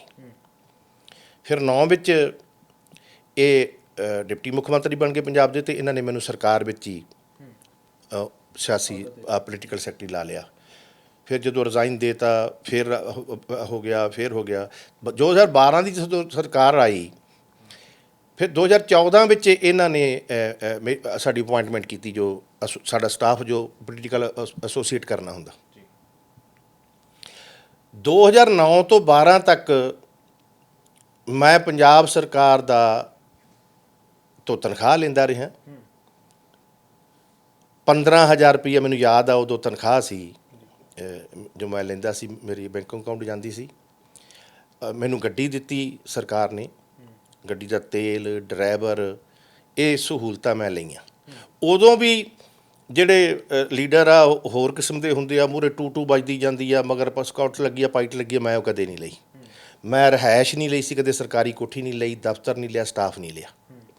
ਟੈਲੀਫੋਨ ਵੀ ਮੈਂ ਪੀਏ ਹੁਣ ਤੱਕ ਨਹੀਂ ਕਦੇ ਰੱਖਿਆ, ਨਾ ਮੈਂ ਸਰਕਾਰ ਵੇਲੇ ਰੱਖਿਆ, ਆਪ ਹੀ ਸੁਣਦਾ ਹੁੰਦਾ। 12 ਤੱਕ ਮੈਂ ਇਹ ਸਹੂਲਤਾਂ ਸਰਕਾਰ ਨੇ ਮੈਨੂੰ ਦਿੱਤੀਆਂ। ਜਦੋਂ ਦੁਬਾਰਾ ਮੈਨੂੰ ਇਹਨਾਂ 14 ਵਿੱਚ ਸਰਦਾਰ ਸੁਖਬੀਰ ਸਿੰਘ ਬਾਦਲ ਹੋਰਾਂ ਨੇ, ਚੀਫ ਮਿਨਿਸਟਰ ਸਾਹਿਬ ਨੇ ਮੈਨੂੰ ਇਹਨਾਂ ਨਾਲ ਐਸੋਸੀਏਟ ਕੀਤਾ। 14 ਤੋਂ 17 ਤੱਕ ਮਤਲਬ ਕਿ ਮੈਂ ਨਾ ਸਰਕਾਰ ਤੋਂ ਤਨਖਾਹ ਲਈ, ਮੈਨੂੰ ਲੈਟਰ ਮਿਲ ਗਿਆ ਆਰਡਰਾਂ ਦਾ ਕਿ ਤੁਹਾਡੀ ਅਪੁਆਇੰਟਮੈਂਟ ਹੋ ਗਈ ਆ। ਮੈਂ ਜੁਆਇਨ ਨਹੀਂ ਕੀਤਾ, ਨਾ ਮੈਂ ਤਨਖਾਹ ਲਈ, ਨਾ ਮੈਂ ਗੱਡੀ ਲਈ, ਨਾ ਮੈਂ ਕੋਈ ਹੋਰ ਸਹੂਲਤ ਲਈ। ਮੈਂ ਆਪ ਦਾ ਤੇਲ ਤੇ ਆਪ ਦੀ ਗੱਡੀ ਚਲਾ ਕੇ, ਆਪ ਦੇ ਡਰਾਈਵਰ ਨੂੰ ਤਨਖਾਹ ਦੇ ਕੇ, ਤੇ ਪਾਰਟੀ ਦਾ ਕੰਮ ਵੀ ਕਰਦਾ ਰਿਹਾ, ਸਰਕਾਰ ਦਾ ਕੰਮ ਵੀ ਕਰਦਾ ਰਿਹਾ। ਗੁਰੂ ਸਾਹਿਬ ਦੀ ਬੇਅਦਬੀ ਵਾਲੀ ਘਟਨਾ 2015 'ਚ ਵਾਪਰਦੀ ਆ। ਮੈਨੂੰ ਪਤਾ ਸੀ ਕਿਤੇ ਲਾਂਭਾ ਖੱਟਣਾ ਪਊਗਾ, ਪਰਮੇਸ਼ਰ ਨੇ ਮੈਨੂੰ ਇਹਨਾਂ ਕੁੱਤੇ ਕੰਮਾਂ ਤੋਂ ਬਚਾ ਕੇ ਰੱਖਿਆ ਜਿਨ੍ਹਾਂ ਕਰਕੇ ਕੋਈ ਬਦਨਾਮੀ ਹੁੰਦੀ ਹੋਵੇ। ਗੁਰੂ ਸਾਹਿਬ ਦੀ ਬੇਅਦਬੀ ਬਹੁਤ ਵੱਡੀ ਮੰਦਭਾਗੀ ਘਟਨਾ ਸੀ, ਉਦੋਂ ਉੱਤੇ ਸਿੱਖਾਂ ਲਈ ਕੁਝ ਵੀ ਨਹੀਂ ਹੈ ਜੀ। ਇਹ ਜਿਹੜੀ ਬੇਅਦਬੀ ਹੁੰਦੀ ਹੈ, ਕਿਉਂਕਿ ਸਾਫ਼ ਤੌਰ 'ਤੇ ਇਹ ਗੱਲ ਆਉਂਦੀ ਹੈ ਸਾਹਮਣੇ ਕਿ ਜਾਂ ਤਾਂ ਉਸ ਵੇਲੇ ਦੇ ਜਿਹੜੇ ਗ੍ਰਹਿ ਮੰਤਰੀ ਨੇ ਪੰਜਾਬ ਦੇ, ਉਹਨਾਂ ਵੱਲੋਂ ਹੁਕਮ ਹੋਣਗੇ, ਜਾਂ ਪੁਲਿਸ ਦੇ ਸਭ ਤੋਂ ਉੱਚੇ ਅਧਿਕਾਰੀ, ਕਿਉਂਕਿ ਉਹਨਾਂ ਦੇ ਹੁਕਮਾਂ ਤੋਂ ਬਿਨਾਂ ਗੋਲੀ ਨਹੀਂ ਚੱਲ ਸਕਦੀ। ਜਦੋਂ ਬੇਦੋਸ਼ੇ 2 ਸਿੰਘ ਮਾਰੇ ਗਏ ਜਿਨ੍ਹਾਂ 'ਤੇ ਗੋਲੀ ਲੱਗੀ, ਜਿਹੜੇ ਬੜੇ ਸ਼ਾਂਤਮਈ ਢੰਗ ਦੇ ਨਾਲ ਜਾਪ ਕਰ ਰਹੇ ਸੀ, ਹੈ ਨਾ, ਉਹਨਾਂ ਦੇ ਉੱਪਰ ਗੋਲੀ ਚੱਲਦੀ ਹੈ, ਉਹਨਾਂ ਦੀ ਮੌਤ ਹੁੰਦੀ ਹੈ, ਪੁਲਿਸ ਵੀ ਅਣਪਛਾਤੀ ਹੋ ਜਾਂਦੀ ਹੈ। ਉਸ ਘਟਨਾ ਬਾਰੇ ਤੁਹਾਡਾ ਕੋਈ ਅਨੁਭਵ ਹੈਗਾ ਕਿ ਉਹ ਗੋਲੀ ਦੇ ਹੁਕਮ ਕਿਹਨੇ ਦਿੱਤੇ ਸੀ? ਇਹ ਦੇਖੋ, ਇਹ ਤਾਂ ਜਿਨ੍ਹਾਂ ਨੇ ਜਾਂ ਹੁਕਮ ਦਿੱਤੇ ਆ ਉਹਨਾਂ ਨੂੰ ਪਤਾ, ਜਾਂ ਜਿਨ੍ਹਾਂ ਨੇ ਸੁਣ ਕੇ ਮੰਨਿਆ ਉਹਨਾਂ ਨੂੰ ਪਤਾ। ਮੇਰੇ ਸਮੇਤ ਹੋਰ ਕਿਸੇ ਬੰਦੇ ਨੂੰ ਨਹੀਂ ਪਤਾ ਹੋਏਗਾ, ਕਿਉਂਕਿ ਇਹ ਗੱਲ ਜਿਨ੍ਹਾਂ 'ਚ ਸਾਂਝੀ ਹੋਈ ਆ ਉਹਨਾਂ ਨੂੰ ਪਤਾ ਹੋਊਗਾ, ਹੋਰ ਕਿਸੇ ਨੂੰ ਤਾਂ ਪਤਾ ਹੀ ਨਹੀਂ ਹੈ। ਉਸ ਲੈਵਲ 'ਤੇ ਜਿਹੜੀ ਮੇਰੀ ਪੋਜੀਸ਼ਨ ਸੀ, ਮੈਂ ਤਾਂ ਇੱਕ ਛੋਟਾ ਜਿਹਾ ਪੁਰਜਾ ਸੀ। ਇਹ ਗੱਲ ਇਹ ਵੱਡੇ ਲੈਵਲ 'ਤੇ ਸਰਕਾਰ ਦੇ ਜਿਹੜੇ ਵੱਡੇ ਲੈਵਲ 'ਤੇ ਫੈਸਲਾ ਹੁੰਦਾ ਕਿ ਹੁਕਮ ਦਿੱਤੇ ਕੀ ਨੇ, ਇਹਦੇ ਬਾਰੇ ਮੈਨੂੰ ਕੋਈ ਗਿਆਨ ਨਹੀਂ ਹੈ, ਨਾ ਮੈਨੂੰ ਕੋਈ ਜਾਣਕਾਰੀ ਨਹੀਂ ਹੈ। ਥੱਲੇ ਜੋ ਕੁਝ ਹੋਇਆ, ਇੰਪਲੀਮੈਂਟ ਜੋ ਕੁਝ ਹੋਇਆ, ਉਹ ਥੱਲੇ ਲੋਕਾਂ ਨੂੰ ਪਤਾ ਜੀ। ਜੇ ਹੁਣ ਮੌਕੇ ਦੀ ਗੱਲ ਕਰੀਏ, ਕਿਉਂਕਿ ਖੇਤੀਬਾੜੀ ਆਰਡੀਨੈਂਸਾਂ ਨੂੰ ਲੈ ਕੇ ਬੜਾ ਰੋਸ ਇਸ ਵੇਲੇ ਲੋਕਾਂ ਦੇ ਵਿੱਚ ਵੀ ਆ, ਕਿਉਂਕਿ ਪੰਜਾਬ ਦਾ ਆਧਾਰ ਖੇਤੀਬਾੜੀ ਹੈ। ਜੇ ਖੇਤੀਬਾੜੀ ਖਤਮ ਹੋ ਗਈ, ਜੇ ਖੇਤੀਬਾੜੀ ਦਾ ਨਿੱਜੀਕਰਨ ਹੋ ਗਿਆ, ਸਾਫ਼ ਤੌਰ 'ਤੇ ਅਸੀਂ ਕਹਿ ਲਈਏ, ਤਾਂ ਪੰਜਾਬ ਦੀਆਂ ਜੜ੍ਹਾਂ ਹਿੱਲ ਜਾਣਗੀਆਂ। ਤਾਂ ਤੁਹਾਨੂੰ ਲੱਗਦਾ ਕਿ ਇਸ ਵੇਲੇ ਜਿਹੜੇ ਫੈਸਲੇ ਲਏ ਜਾ ਰਹੇ ਨੇ, ਜਿਨ੍ਹਾਂ ਨੂੰ ਦੇਖ ਕੇ ਤੁਹਾਡੀ ਵੀ ਜ਼ਮੀਰ ਜਾਗ ਗਈ ਕਿ ਮੇਰੇ ਤੋਂ ਹੋਰ ਨਹੀਂ ਝੱਲਿਆ ਜਾਂਦਾ, ਤੁਹਾਨੂੰ ਕੀ ਲੱਗਦਾ ਪਹਿਲਾਂ ਉਸ ਚੀਜ਼ ਦੀ ਤਾਰੀਫ ਕਰਦੇ ਰਹੇ ਕਿ ਇਹ ਕਾਨੂੰਨ ਜਿਹੜੇ ਨੇ ਕਿਸਾਨਾਂ ਦੇ ਹਿਤੈਸ਼ੀ ਨੇ, ਕਿ ਉਦੋਂ ਤੁਹਾਡੀ ਕੋਈ ਵਾਰਤਾਲਾਪ ਹੁੰਦੀ ਰਹੀ ਕਿ ਤੁਸੀਂ ਉਦੋਂ ਉਹਨਾਂ ਨੂੰ ਰੋਕਿਆ ਕਿ ਇਹ ਕਾਨੂੰਨ ਕਿਸਾਨ ਵਿਰੋਧੀ ਨੇ, ਇਹਨਾਂ ਦੀ ਹਮਾਇਤ ਨਾ ਕਰੋ? ਮੈਂ ਕਿਉਂਕਿ ਹੌਲੀ ਮੈਂ ਗੱਲਾਂ ਸਾਰੀਆਂ ਕਹਿੰਦਾ ਰਿਹਾ। ਮੇਰੀ ਡਿਊਟੀ ਸੀ ਕਿ ਜੋ ਲੋਕਾਂ 'ਚ ਪਰਸੈਪਸ਼ਨ ਆ ਉਹ ਦੱਸੀ ਜਾਵੇ। ਮੰਨਣਾ ਤਾਂ ਲੀਡਰਸ਼ਿਪ ਦਾ ਹੁੰਦਾ, ਵੱਡੀ ਲੀਡਰਸ਼ਿਪ ਨੇ ਫੈਸਲੇ ਕਰਨੇ ਹੁੰਦੇ ਆ। ਮੈਂ ਇਸ ਤੋਂ ਬਾਅਦ ਤੁਹਾਨੂੰ ਇੱਕ ਕਲਿੱਪ ਦੇ ਦੂੰ, ਸ਼ਾਇਦ ਤੁਹਾਡੇ ਕੋਲੇ ਵੀ ਆ ਗਈ ਹੋਵੇ। ਜਿਹੜੇ ਭਾਰਤੀ ਜਨਤਾ ਪਾਰਟੀ ਤੇ ਜਿਹਦੀ ਅਕਾਲੀ ਦਲ ਦੀ ਬੀਬਾ ਜੀ, ਸਤਿਕਾਰਯੋਗ ਸਾਡੀ ਛੋਟੀ ਭੈਣ ਹਰਸਿਮਰਤ ਕੌਰ ਬੀਬਾ ਹੋਰੀ, ਇਹ ਪਾਰਟੀ ਸਾਰੀ 3 ਮਹੀਨੇ ਉਹਨੂੰ ਡਿਫੈਂਡ ਕਰਦੀ ਰਹੀ। ਇੱਕ ਚੰਗੇ ਆ ਸ਼੍ਰੀਮਤੀ ਸੁਸ਼ਮਾ ਸਵਰਾਜ, ਬਹੁਤ ਵੱਡੀ ਲੀਡਰ ਸੀ ਦੇਸ਼ ਦੀ, ਜਦੋਂ ਆਪੋਜੀਸ਼ਨ 'ਚ ਸੀਗੀ ਭਾਰਤੀ ਜਨਤਾ ਪਾਰਟੀ, ਕਿੱਥੇ ਦੇਸ਼ ਵਿੱਚ ਕਾਂਗਰਸ ਦਾ ਰਾਜ ਸੀ, ਉਹਨਾਂ ਦੀ ਸਪੀਚ ਮੈਂ ਤੁਹਾਨੂੰ ਦੇ ਦਿੰਦਾ। ਉਹ ਇਸੇ ਪੁਆਇੰਟਾਂ 'ਤੇ ਬੋਲਦੇ ਆ, ਸਰਕਾਰ ਦੇ ਖਿਲਾਫ ਬੋਲਦੇ ਆ ਕਿ ਗੱਲਾਂ ਮਾਰ ਦੇਣਗੀਆਂ ਕਿਸਾਨੀ ਨੂੰ। ਆੜਤੀਆਂ ਤੋਂ ਪੈਸੇ ਲੈ ਕੇ ਜੱਟ ਆਪਦੀ ਧੀ ਦਾ ਵਿਆਹ ਕਰ ਲੈਂਦਾ, ਉਹ ਆਹ ਕਰ ਲੈਂਦਾ, ਉਹਨੂੰ ਆੜਤੀ ਨੂੰ ਭਰੋਸਾ ਹੁੰਦਾ ਮੇਰੇ ਪੈਸੇ ਮੁੜੇ ਆਉਣੇ। ਉਹ ਗੱਲਾਂ ਕਿ ਮੈਂ ਤੁਹਾਨੂੰ ਦੇਖੂੰ ਅੱਜ ਉਹ ਕਾਫੀ ਹੋ ਰਹੀ ਆ, ਤੁਹਾਡੇ ਕੋਲ ਆ ਗਈ ਹੋਣੀ ਮੀਡੀਆ ਕੋਲ ਤਾਂ ਬਹੁਤ ਜਲਦੀ ਅੱਜ। ਤਾਂ ਇਹੋ ਜਿਹੀਆਂ ਗੱਲਾਂ ਜਿਹੜੀਆਂ ਹੈਗੀਆਂ, ਉਹ ਤੁਸੀਂ ਜਦੋਂ ਉਹਨਾਂ ਦਾ ਵਿਰੋਧ ਕਰਤਾ, 3 ਮਹੀਨੇ ਹੱਕ 'ਚ ਕਰੀ ਗਏ, ਆਪਾਂ ਉਹਨਾਂ ਦੇ ਹੱਕ 'ਚ ਬੋਲੀ ਗਏ। ਔਰ ਬਦਕਿਸਮਤੀ ਦੇਖੋ ਕਿ ਕੱਲ੍ਹ ਵੀ ਬੀਬਾ ਹਰਸਿਮਰਤ ਬਾਦਲ ਉਹਨਾਂ ਦਾ ਬਿਆਨ ਆਇਆ ਕਿ ਮੈਂ ਤਾਂ ਇਸ ਕਾਨੂੰਨ ਦੇ ਹੱਕ 'ਚ ਹਾਂ, ਕਿਸਾਨ ਹੀ ਵਿਰੋਧ ਕਰਦੇ ਆ। ਦੂਜੇ ਪਾਸੇ ਕਹਿੰਦੇ ਕਿਸਾਨਾਂ ਦੇ ਹੱਕ 'ਚ ਧਰਨਾ ਲਾਉਂਦੇ ਆ। ਫਿਰ ਇਹ ਦੋਹਰੀ ਜਿਹੜੀ ਹੈਗੀ ਡਬਲ ਸਟੈਂਡਰਡ ਜਿਹੜਾ ਹੈਗਾ, ਫਿਰ ਮੇਰੇ ਅੱਗੇ ਸਾਡੇ ਵਰਗੇ ਬੰਦੇ ਹੋਰ ਬਹੁਤ ਸਾਨੂੰ ਫਿਰ ਐ ਲੋਕ ਫਰੇਕ ਕਰਕੇ ਮੈਂ ਉਹਦਾ ਭਾਗੀਦਾਰ ਨਹੀਂ ਬਣ ਸਕਦਾ। ਟਕਸਾਲੀ ਲਗਾਤਾਰ ਵੱਖ ਹੋ ਰਹੇ ਨੇ, ਸੀਨੀਅਰ ਆਗੂ ਲਗਾਤਾਰ ਵੱਖ ਹੋ ਰਹੇ ਨੇ। ਕਹਿੰਦੇ ਨੇ ਕਿ ਸਿਰਫ ਪਾਰਟੀ ਦੇ ਵਿੱਚ ਇਸ ਵੇਲੇ ਸੁਖਬੀਰ ਸਿੰਘ ਬਾਦਲ, ਹਰਸਿਮਰਤ ਕੌਰ ਬਾਦਲ ਤੇ ਇਸ ਤੋਂ ਇਲਾਵਾ ਬਿਕਰਮ ਸਿੰਘ ਮਜੀਠੀਆ ਤਿੰਨਾਂ ਜਣਿਆਂ ਦੀ ਸੁਣੀ ਜਾਂਦੀ, ਹੋਰ ਕਿਸੇ ਦੀ ਸੁਣੀ ਨਹੀਂ ਜਾਂਦੀ। ਤੁਹਾਨੂੰ ਲੱਗਦਾ ਕਿ ਇਹੀ ਕਾਰਨ ਰਿਹਾ ਕਿ ਪਾਰਟੀ ਇਸ ਵੇਲੇ ਖੇਰੂ ਹੋ ਰਹੀ ਹੈ? ਦੇਖੋ, ਜਿਹੜੀ ਗੱਲ ਤੁਸੀਂ ਕਹੀ ਆ, ਮੈਂ ਇਹ ਗੱਲ ਕਹਿਣਾ ਵੀ ਜਿਹੜੀ ਤੁਸੀਂ ਕਿਹਾ ਕਿ ਇਹਨਾਂ ਤਿੰਨਾਂ ਦੀ ਪਰਿਵਾਰਕ ਮੈਂਬਰਾਂ ਦੀ ਹੀ ਚੱਲਦੀ ਆ, ਇਹ ਤਾਂ ਗੱਲ ਇਸੇ ਗੱਲ ਤੋਂ ਹੀ ਇਹ ਜਿਹੜੀ ਹੈਗੀ ਸਬੂਤ ਆ ਵੀ ਚੱਲਦੀ ਤਾਂ ਵੱਡੇ ਬਾਦਲ ਸਾਹਿਬ ਦੀ ਨਹੀਂ ਤੇ ਥੱਲੜਿਆਂ ਦੀ ਕੀ ਚੱਲਣੀ ਆ। ਮੰਨਦੇ ਤਾਂ ਇਹ ਤਿੰਨ ਜਣੇ ਉਹਨਾਂ ਦੀ ਨਹੀਂ। ਤੇ ਜਿਹੜਾ ਹੈਗਾ ਹੁਣ ਇਸ ਇਸ਼ੂ ਤੇ ਵੀ ਬਾਦਲ ਸਾਹਿਬ ਨੂੰ ਜਦੋਂ ਪਤਾ ਵੀ ਜਿਹੜੀ ਹੈਗੀ ਆ ਉਹ ਗੱਡੀ ਲੀ ਤੋਂ ਲੱਤ ਚੱਲੀ, ਫਿਰ ਆਖਰ ਵੱਡੇਵਾਲ ਸਾਹਿਬ ਨੂੰ ਲਿਆਂਦਾ, ਉਹਨਾਂ ਨੂੰ ਬੁਲਾਇਆ ਵੀ ਜਿਹੜਾ ਹੈਗਾ ਮੇਰੇ ਪੁੱਤ ਤੇ ਨੂੰਹ ਜਿਹੜੇ ਹੈਗੇ ਆ ਇਸ ਠੀਕ ਕਹਿੰਦੇ ਆ ਕਿ ਇਹ ਬਿੱਲ ਕਿਸਾਨੀ ਦੇ ਹੱਕ 'ਚ ਆ। ਤੇ ਹੁਣ ਬਾਦਲ ਸਾਹਿਬ ਫੇਰ ਕਹਾਤਾ, ਜਦੋਂ ਲਖੀਰ ਖਿੱਚਣੀ ਪਈ ਮੈਨੂੰ ਖੁਸ਼ੀ ਹੋਈ ਆ ਕਿ ਮੇਰੀ ਧੀ ਨੇ, ਮੇਰੀ ਬੇਟੀ ਨੇ ਸਟੈਂਡ ਕਿਸਾਨਾਂ ਦੇ ਹੱਕ 'ਚ ਲਿਆ। ਤੁਸੀਂ ਕਿੱਦਾਂ ਦੇਖਦੇ ਹੋ ਪ੍ਰਕਾਸ਼ ਸਿੰਘ ਬਾਦਲ ਦੇ ਇਸ ਵੇਲੇ ਕੀ ਹਾਲਾਤ ਨੇ? ਸਰਪ੍ਰਸਤ ਨੇ ਅਕਾਲੀ ਦਲ ਦੇ, ਪਰ ਇਸ ਵੇਲੇ ਤਾਂ ਇਦਾਂ ਲੱਗ ਰਿਹਾ ਵੀ ਉਹਨਾਂ ਨੂੰ ਜੋ ਕਿਹਾ ਜਾਂਦਾ ਉਹੀ ਉਹਨਾਂ ਨਾਲ ਬੋਲਣਾ ਮਜਬੂਰੀ ਹੋ ਗਈ ਹੈ। ਤੁਹਾਨੂੰ ਕੀ ਲੱਗਦਾ ਕਿ ਇਸ ਵੇਲੇ ਕਿਹੜੇ ਹਾਲਾਤਾਂ 'ਚ ਨੇ ਉਹ? ਸਰਦਾਰ ਪ੍ਰਕਾਸ਼ ਸਿੰਘ ਬਾਦਲ ਵੱਡੀ ਸ਼ਖਸੀਅਤ ਆ। ਮੈਂ ਸਮਝਦਾ ਇੱਕ ਤਾਂ ਉਮਰ ਵੱਡੀ ਹੋ ਗਈ, 93 ਸਾਲ ਦਾ ਹੋਣਾ ਉਮਰ ਦਾ। ਆਪਣੇ ਪਰਿਵਾਰ 'ਚ ਕੋਈ ਵੀ ਹੋਵੇ 93 ਸਾਲ ਦਾ ਕਾਫੀ ਉਮਰ ਹੁੰਦੀ ਆ। ਤੇ ਉਹ ਮੇਰਾ ਖਿਆਲ ਆ, ਜੋ ਮੈਂ ਮਹਿਸੂਸ ਕਰਦਾ, ਬਹੁਤੀ ਉਹਨਾਂ ਦੀ ਸਿਹਤ ਵੀ ਅਲਾਓ ਨਹੀਂ ਕਰਦੀ ਹੋਣੀ। ਬਹੁਤ ਸਾਰੀ ਆਪਾਂ ਆਪਦੇ ਪਰਿਵਾਰਾਂ 'ਚ ਜਾਂ ਆਂਢ ਗੁਆਂਢ ਪਰਿਵਾਰਾਂ ਰਿਸ਼ਤੇਦਾਰਾਂ 'ਚ ਦੇਖਦੇ ਹਾਂ, ਜਦੋਂ ਸਾਰੀ ਉਮਰ ਜਿਹੜਾ ਬੰਦਾ ਜਦੋਂ ਸਿਆਣਾ ਹੋ ਜੇ, ਥੋੜ੍ਹੀ ਉਮਰ ਵੱਡੀ ਹੋ ਜੇ, ਫਿਰ ਕਈ ਵਾਰੀ ਮਜਬੂਰ ਹੋ ਜਾਂਦਾ ਜਦੋਂ ਔਲਾਦ ਸੁਣਨੋਂ ਹਟ ਜੇ। ਫਿਰ ਉਹ ਕਹਿੰਦਾ ਵੀ ਤੈਨੂੰ ਚੁੱਪ ਚੰਗੀ ਆ, ਵੀ ਜੇ ਕੁਝ ਕਹਿੰਦੇ ਆ ਤਾਂ ਵੀ ਆਪ ਦਾ ਨੁਕਸਾਨ ਆ, ਜੇ ਬੋਲਦੇ ਆ ਤਾਂ ਵੀ ਆਪ ਦਾ ਨੁਕਸਾਨ ਆ। ਮੈਂ ਦੱਸਿਆ ਵੀ ਉਹ ਬਹੁਤ ਦੂਰ ਅੰਦੇਸ਼ ਆ। ਪਰ ਸਰਦਾਰ ਪ੍ਰਕਾਸ਼ ਸਿੰਘ ਬਾਦਲ, ਜੇ ਉਹਨਾਂ ਨਾਲ ਕੋਈ ਜ਼ਿਆਦਤੀ ਕਦੇ ਪਾਰਟੀ 'ਚ ਹੋਈ ਲੰਮੇ ਸਮੇਂ ਵੇਲੋਂ, ਉਹ ਬਹੁਤ ਸਾਰੀਆਂ ਗੱਲਾਂ ਪੀਸ ਆਉਂਦੇ ਆ ਜਿਨ੍ਹਾਂ ਦਾ ਜ਼ਿਕਰ ਨਹੀਂ ਕਰਦੇ ਹੁੰਦੇ। ਜੇ ਅਸੀਂ ਜ਼ਿਕਰ ਕਰਨਾ ਹੋਵੇ, ਤੁਹਾਨੂੰ ਕਾਰਨ ਕੀ ਲੱਗਦੇ ਨੇ ਕਿ ਸੁਖਬੀਰ ਸਿੰਘ ਬਾਦਲ ਇਸ ਵੇਲੇ ਅਜਿਹੇ ਫੈਸਲੇ ਕਿਉਂ ਲੈ ਰਹੇ ਨੇ? ਕਿ ਕੇਂਦਰ ਦੀ ਸਰਕਾਰ ਦੇ ਕੋਲ ਨਬਜ਼ਾਂ ਨੇ ਕੋਈ ਇਹੋ ਜਿਹੀਆਂ ਜਿਨ੍ਹਾਂ ਦੇ ਡਰ ਤੋਂ ਉਹਨਾਂ ਨੂੰ ਉੱਦਾਂ ਦੇ ਫੈਸਲੇ ਲੈ ਰਹੇ ਨੇ, ਜਾਂ ਉਹ ਖੁੱਲ੍ਹ ਕੇ ਸਾਹਮਣੇ ਨਹੀਂ ਆ ਰਹੇ? ਕਿਉਂਕਿ ਇਸ ਵੇਲੇ ਜਿਹੜੇ ਹਾਲਾਤ ਬਣੇ ਹੋਏ ਨੇ ਉਹਨਾਂ ਤੋਂ ਸਾਫ਼ ਤੌਰ 'ਤੇ ਇਹ ਲੱਗ ਰਿਹਾ ਕਿ ਉਹ ਖੁੱਲ੍ਹ ਕੇ ਸਾਹਮਣੇ ਨਹੀਂ ਆ ਪਾ ਰਹੇ। ਕਦੇ ਕਿਸਾਨਾਂ ਦੇ ਹੱਕ 'ਚ ਬੋਲਣਾ ਵੀ ਚਾਹੁੰਦੇ ਨੇ, ਪਰ ਕਦੇ ਜ਼ੁਬਾਨ ਦੱਬ ਲੈਂਦੇ ਨੇ। ਤੁਹਾਨੂੰ ਕੀ ਲੱਗਦਾ ਕਿ ਕਾਰਨ ਕੀ ਨੇ? ਪਿੱਛੋਂ ਕੋਈ ਪ੍ਰੈਸ਼ਰ ਹੈਗਾ ਇਸ ਵੇਲੇ? ਭਾਜਪਾ ਦਾ ਪ੍ਰੈਸ਼ਰ ਹੈਗਾ ਕੋਈ? ਮੇਰਾ ਖਿਆਲ ਆ, ਮੈਨੂੰ ਕੋਈ ਇਹਦੀ ਕੋਈ ਜਾਣਕਾਰੀ ਤਾਂ ਨਹੀਂ ਹੈ। ਮੈਨੂੰ ਲੱਗਦਾ ਜਿਵੇਂ ਕੋਈ ਕਈ ਕੇਸ ਕੂਸ ਈਡੀ ਦੇ ਚੱਲਦੇ ਆ ਕੋਰਟਾਂ 'ਚ। ਕੋਰਟ ਬਾਰੇ ਆਪਾਂ ਕੁਝ ਕਹਿ ਨਹੀਂ ਸਕਦੇ। ਇੱਕ ਜੋ ਭਾਰਤੀ ਜਨਤਾ ਪਾਰਟੀ ਦਾ ਲੀਡਰਸ਼ਿਪ ਦਾ, ਪ੍ਰਾਈਮ ਮਿਨਿਸਟਰ ਸਾਹਿਬ ਦਾ ਹੈ ਕਿ ਜਿਹੜੇ ਸੂਬੇ ਵਿੱਚ ਵੀ ਕੋਈ ਮਾੜਾ ਮੋਟਾ ਸੱਜਾ ਖੱਬਾ ਲੀਡਰ ਬੋਲਦਾ, ਉਹ ਇੱਕ ਕੇਂਦਰ ਦੀਆਂ ਏਜੰਸੀਆਂ ਵਗੈਰਾ ਜੋ ਸੱਜਾ ਖੱਬਾ ਉੱਥੇ ਕਦੇ ਚੂੜੀ ਚਾੜੀ ਟੈਟ ਕਰ ਦਿੰਦੇ ਆ। ਹੋ ਸਕਦਾ ਉਹਨਾਂ ਗੱਲਾਂ ਦਾ ਵੀ ਡਰ ਹੋਏਗਾ। ਤੇ ਅਕਸਰ ਕਿਸਾਨੀ ਤੇ ਜਿਹੜਾ ਹੈਗਾ ਹੱਕ 'ਚ ਖੜੇ ਬਿਨਾਂ ਦੋ ਹੀ ਦੇਖੋ, ਇੱਕੋ ਇੱਕ ਸਿਧਾਂਤ ਰਹਿ ਗਿਆ ਕਿ ਵੋਟਾਂ ਲਓ, ਕਿਵੇਂ ਲਓ, ਕਿਸ ਤਰ੍ਹਾਂ ਰਹੋ, ਰਾਜ ਸੱਤਾ ਤੇ ਕਾਬਜ ਹੋਵੋ। ਇਹ ਅਕਾਲੀ ਦਲ ਦਾ ਸਿਧਾਂਤ ਨਹੀਂ ਹੈ। ਸਿੱਧਵਾ ਜੀ, ਕਿੱਦਾਂ ਦੇਖੀਏ 1920 ਜਿਹੜੀ ਪਾਰਟੀ ਬਣਦੀ ਆ, 2020 ਆ ਗਿਆ, 100 ਸਾਲ ਪੂਰੇ ਹੋਣ ਦੇ ਨੇ, ਤਾਂ ਉਹ ਹੁਣ ਖੇਰੂ ਹੋ ਰਹੀ ਹੈ ਤੁਹਾਡੀਆਂ ਅੱਖਾਂ ਦੇ ਸਾਹਮਣੇ। ਜਿਹੜੀ ਪਾਰਟੀ ਇੰਨੀਆਂ ਸ਼ਹਾਦਤਾਂ ਦੇ ਨਾਲ ਬਣੀਆਂ, ਜਿਹਦਾ ਇਤਿਹਾਸ ਇੰਨਾ ਸ਼ਾਨਮੱਤਾ ਰਿਹਾ ਪਹਿਲਾਂ, ਜਿਹੜੀ ਇੰਨੇ ਵੱਡੇ ਮੋਰਚੇ ਲਾਉਂਦੀ ਰਹੀ ਹੈ, ਮੈਨੂੰ ਤਾਂ ਲੱਗਦਾ ਜਿਹੜੇ ਇਸ ਵੇਲੇ ਅਕਾਲੀ ਆਗੂ ਨੇ, ਬਹੁਤ ਸਾਰੇ ਨਵੇਂ ਅਕਾਲੀ ਆਗੂ ਆਪਣੇ ਆਪ ਨੂੰ ਕਹਾਉਂਦੇ ਨੇ, ਗੱਡੀਆਂ ਦੇ ਸਟicker ਲਾ ਕੇ ਘੁੰਮਦੇ ਨੇ, ਉਹਨਾਂ ਨੂੰ ਪਤਾ ਨਹੀਂ ਹੋਣਾ ਇਤਿਹਾਸ ਕੀ ਹੈਗਾ ਅਕਾਲੀਆਂ ਦੇ। ਅਸਲ ਜਿਹੜੇ ਮੋਰਚੇ ਲਾਉਂਦੇ ਰਹੇ ਨੇ, ਕਿੰਨੇ ਮੋਰਚੇ ਲੱਗੇ ਨੇ, ਉਹਨਾਂ ਨੇ ਮੈਨੂੰ ਲੱਗਦਾ ਉਹ ਕਿਤਾਬ ਵੀ ਨਹੀਂ ਕਦੇ ਪੜ੍ਹੀ ਹੋਣੀ ਜਿਨ੍ਹਾਂ ਦੇ ਵਿੱਚ ਮੋਰਚਿਆਂ ਦਾ ਜ਼ਿਕਰ ਆਉਂਦਾ ਹੈ। ਤੁਹਾਨੂੰ ਕੀ ਲੱਗਦਾ ਤੁਹਾਡੀਆਂ ਅੱਖਾਂ ਦੇ ਸਾਹਮਣੇ ਖੇਰੂ ਹੋ ਰਿਹਾ ਉਹ ਅਕਾਲੀ ਦਲ ਜਿਹੜਾ 1920 ਦੇ ਵਿੱਚ ਬਣਿਆ ਸੀ, 2020 ਦੇ ਵਿੱਚ ਉਹ ਖੇਰੂ ਹੋ ਰਿਹਾ? ਮੈਂ ਜਿਵੇਂ ਕਿਹਾ ਕਿ ਅਕਾਲੀ ਦਲ ਬਹੁਤ ਕੁਰਬਾਨੀਆਂ ਵਾਲੀ ਤੇ ਇਤਿਹਾਸਕ ਪਾਰਟੀ ਹੈ। ਅਕਾਲੀ ਗੁਰੂ ਸਾਹਿਬ ਦੇ ਆਸ਼ੇ ਅਨੁਸਾਰ, ਗੁਰਬਾਣੀ ਮੁਤਾਬਕ ਤੇ ਇਤਿਹਾਸ ਤੋਂ ਸੇਧ ਲੈ ਕੇ ਚੱਲਦੇ ਆ। ਜਿਹੜੇ ਹੁਣ ਅਕਾਲੀ ਲੀਡਰਸ਼ਿਪ ਆ ਜਾਂ ਅਕਾਲੀ ਆ, ਇਹ 'ਚ ਬਹੁਤ ਸਾਰੇ ਪੁਰਾਣੇ ਆ ਜਿਨ੍ਹਾਂ ਨੂੰ ਸਮਝ ਹੈਗੀ ਲੀਡਰਸ਼ਿਪ 'ਚ, ਹਲੇ ਅਕਾਲੀ ਦਲ 'ਚ ਹੀ ਨੇ ਉਹ। ਉਹਨਾਂ ਨੂੰ ਗੁਰਬਾਣੀ ਦੀ ਵੀ ਸਮਝ ਆ, ਉਹਨਾਂ ਨੂੰ ਇਤਿਹਾਸ ਦੀ ਵੀ ਸਮਝ ਆ। ਉਹ ਮੋਰਚਿਆਂ 'ਚ ਹਿੱਸੇ ਵੀ ਲੈਂਦੇ ਰਹੇ ਆ ਸਾਰਿਆਂ 'ਚ, ਜਦੋਂ ਛੋਟੀ ਉਮਰ ਤੋਂ। ਬਹੁਤ ਸਾਰੇ ਜਿਹੜੇ ਕੁਰਬਾਨੀ ਵਾਲੇ ਅਕਾਲੀ ਬੈਠੇ ਆ ਅਕਾਲੀ ਦਲ ਦੀ ਲੀਡਰਸ਼ਿਪ ਵਿੱਚ ਚੱਲੇ। ਬਹੁਤ ਸਾਰੇ ਘਰਾਂ 'ਚ ਬੈਠੇ ਹੋਣੇ ਆ ਜਿਨ੍ਹਾਂ ਦਾ ਸ਼ੌਕ ਸੀ ਕੁਰਬਾਨੀ ਕਰਨਾ, ਅਹੁਦੇ ਲੈਣਾ, ਉਹਨਾਂ ਦਾ ਸ਼ੌਕ ਨਹੀਂ ਸੀ। ਤੋ ਉਹ ਹੁਣ ਜਿਨ੍ਹਾਂ ਨੇ ਕੁਰਬਾਨੀ ਕੀਤੀ ਨਹੀਂ, ਨਾ ਇਹਨਾਂ ਨੂੰ ਕਦੇ ਇਤਿਹਾਸ ਪੜ੍ਹਿਆ, ਨਾ ਇਹਨੂੰ ਗੁਰੂ ਸਾਹਿਬ ਦਾ ਅਦਬ ਸਤਿਕਾਰ ਦਾ ਪਤਾ, ਨਾ ਸੋਝੀ ਆ, ਨਾ ਨਿਤਨੇਮੀ ਆ, ਨਾ ਚਿਹਰਾ ਮੋਹਰਾ ਅਕਾਲੀਆਂ ਵਾਲਾ, ਨਾ ਜਦੋਂ ਗੱਲ ਕਰਦੇ ਆ ਤੁਰਦੇ ਆ, ਨਾ ਜਿਹੜੀ ਬਾਡੀ ਲੈਂਗੁਏਜ ਆ ਉਹ ਪੰਥਕ ਤੇ ਅਕਾਲੀਆਂ ਵਾਲੀ ਆ, ਨਾ ਭਾਸ਼ਾ ਪੰਥਕ ਅਕਾਲੀਆਂ ਵਾਲੀ ਆ। ਜਿਹਦੀ ਜੀ ਕਰਦੇ ਪੱਗ ਲਾ ਦਿਓ, ਕਿਸੇ ਥਾਣੇਦਾਰ ਦੀ ਧੀ ਦੀ ਜਿਹਨੂੰ ਹੱਥ ਪਾਉਂਦਾ, ਜੇ ਥਾਣੇਦਾਰ ਨੂੰ ਗੋਲੀਆਂ ਨਾ ਮਾਰ ਦਿਓ, ਕਿਸੇ ਨੂੰ ਕੁਛ ਕਰਦੇ, ਕਿਸੇ ਨੂੰ ਕੁਛ ਕਰ ਦਿਓ। ਕਲਚਰ ਜਿਹੜਾ ਹੋਰ ਡਿਵੈਲਪ ਹੋ ਗਿਆ, ਇਹਦੇ ਕਰਕੇ ਬਹੁਤ ਵੱਡਾ ਨੁਕਸਾਨ ਹੋਇਆ। ਮੈਂ ਕਹਿੰਦਾ ਚਲੋ ਰਾਜਨੀਤਿਕ ਪਾਰਟੀ ਆ, ਵੋਟਾਂ ਵੀ ਲੈਣੀਆਂ ਹੁੰਦੀਆਂ। ਅਕਾਲੀ ਦਲ ਦਾ ਆਧਾਰ ਤਾਂ ਜਾਂ ਪੰਥਕ ਵੋਟ ਸੀ ਜਾਂ ਕਿਸਾਨੀ ਸੀ।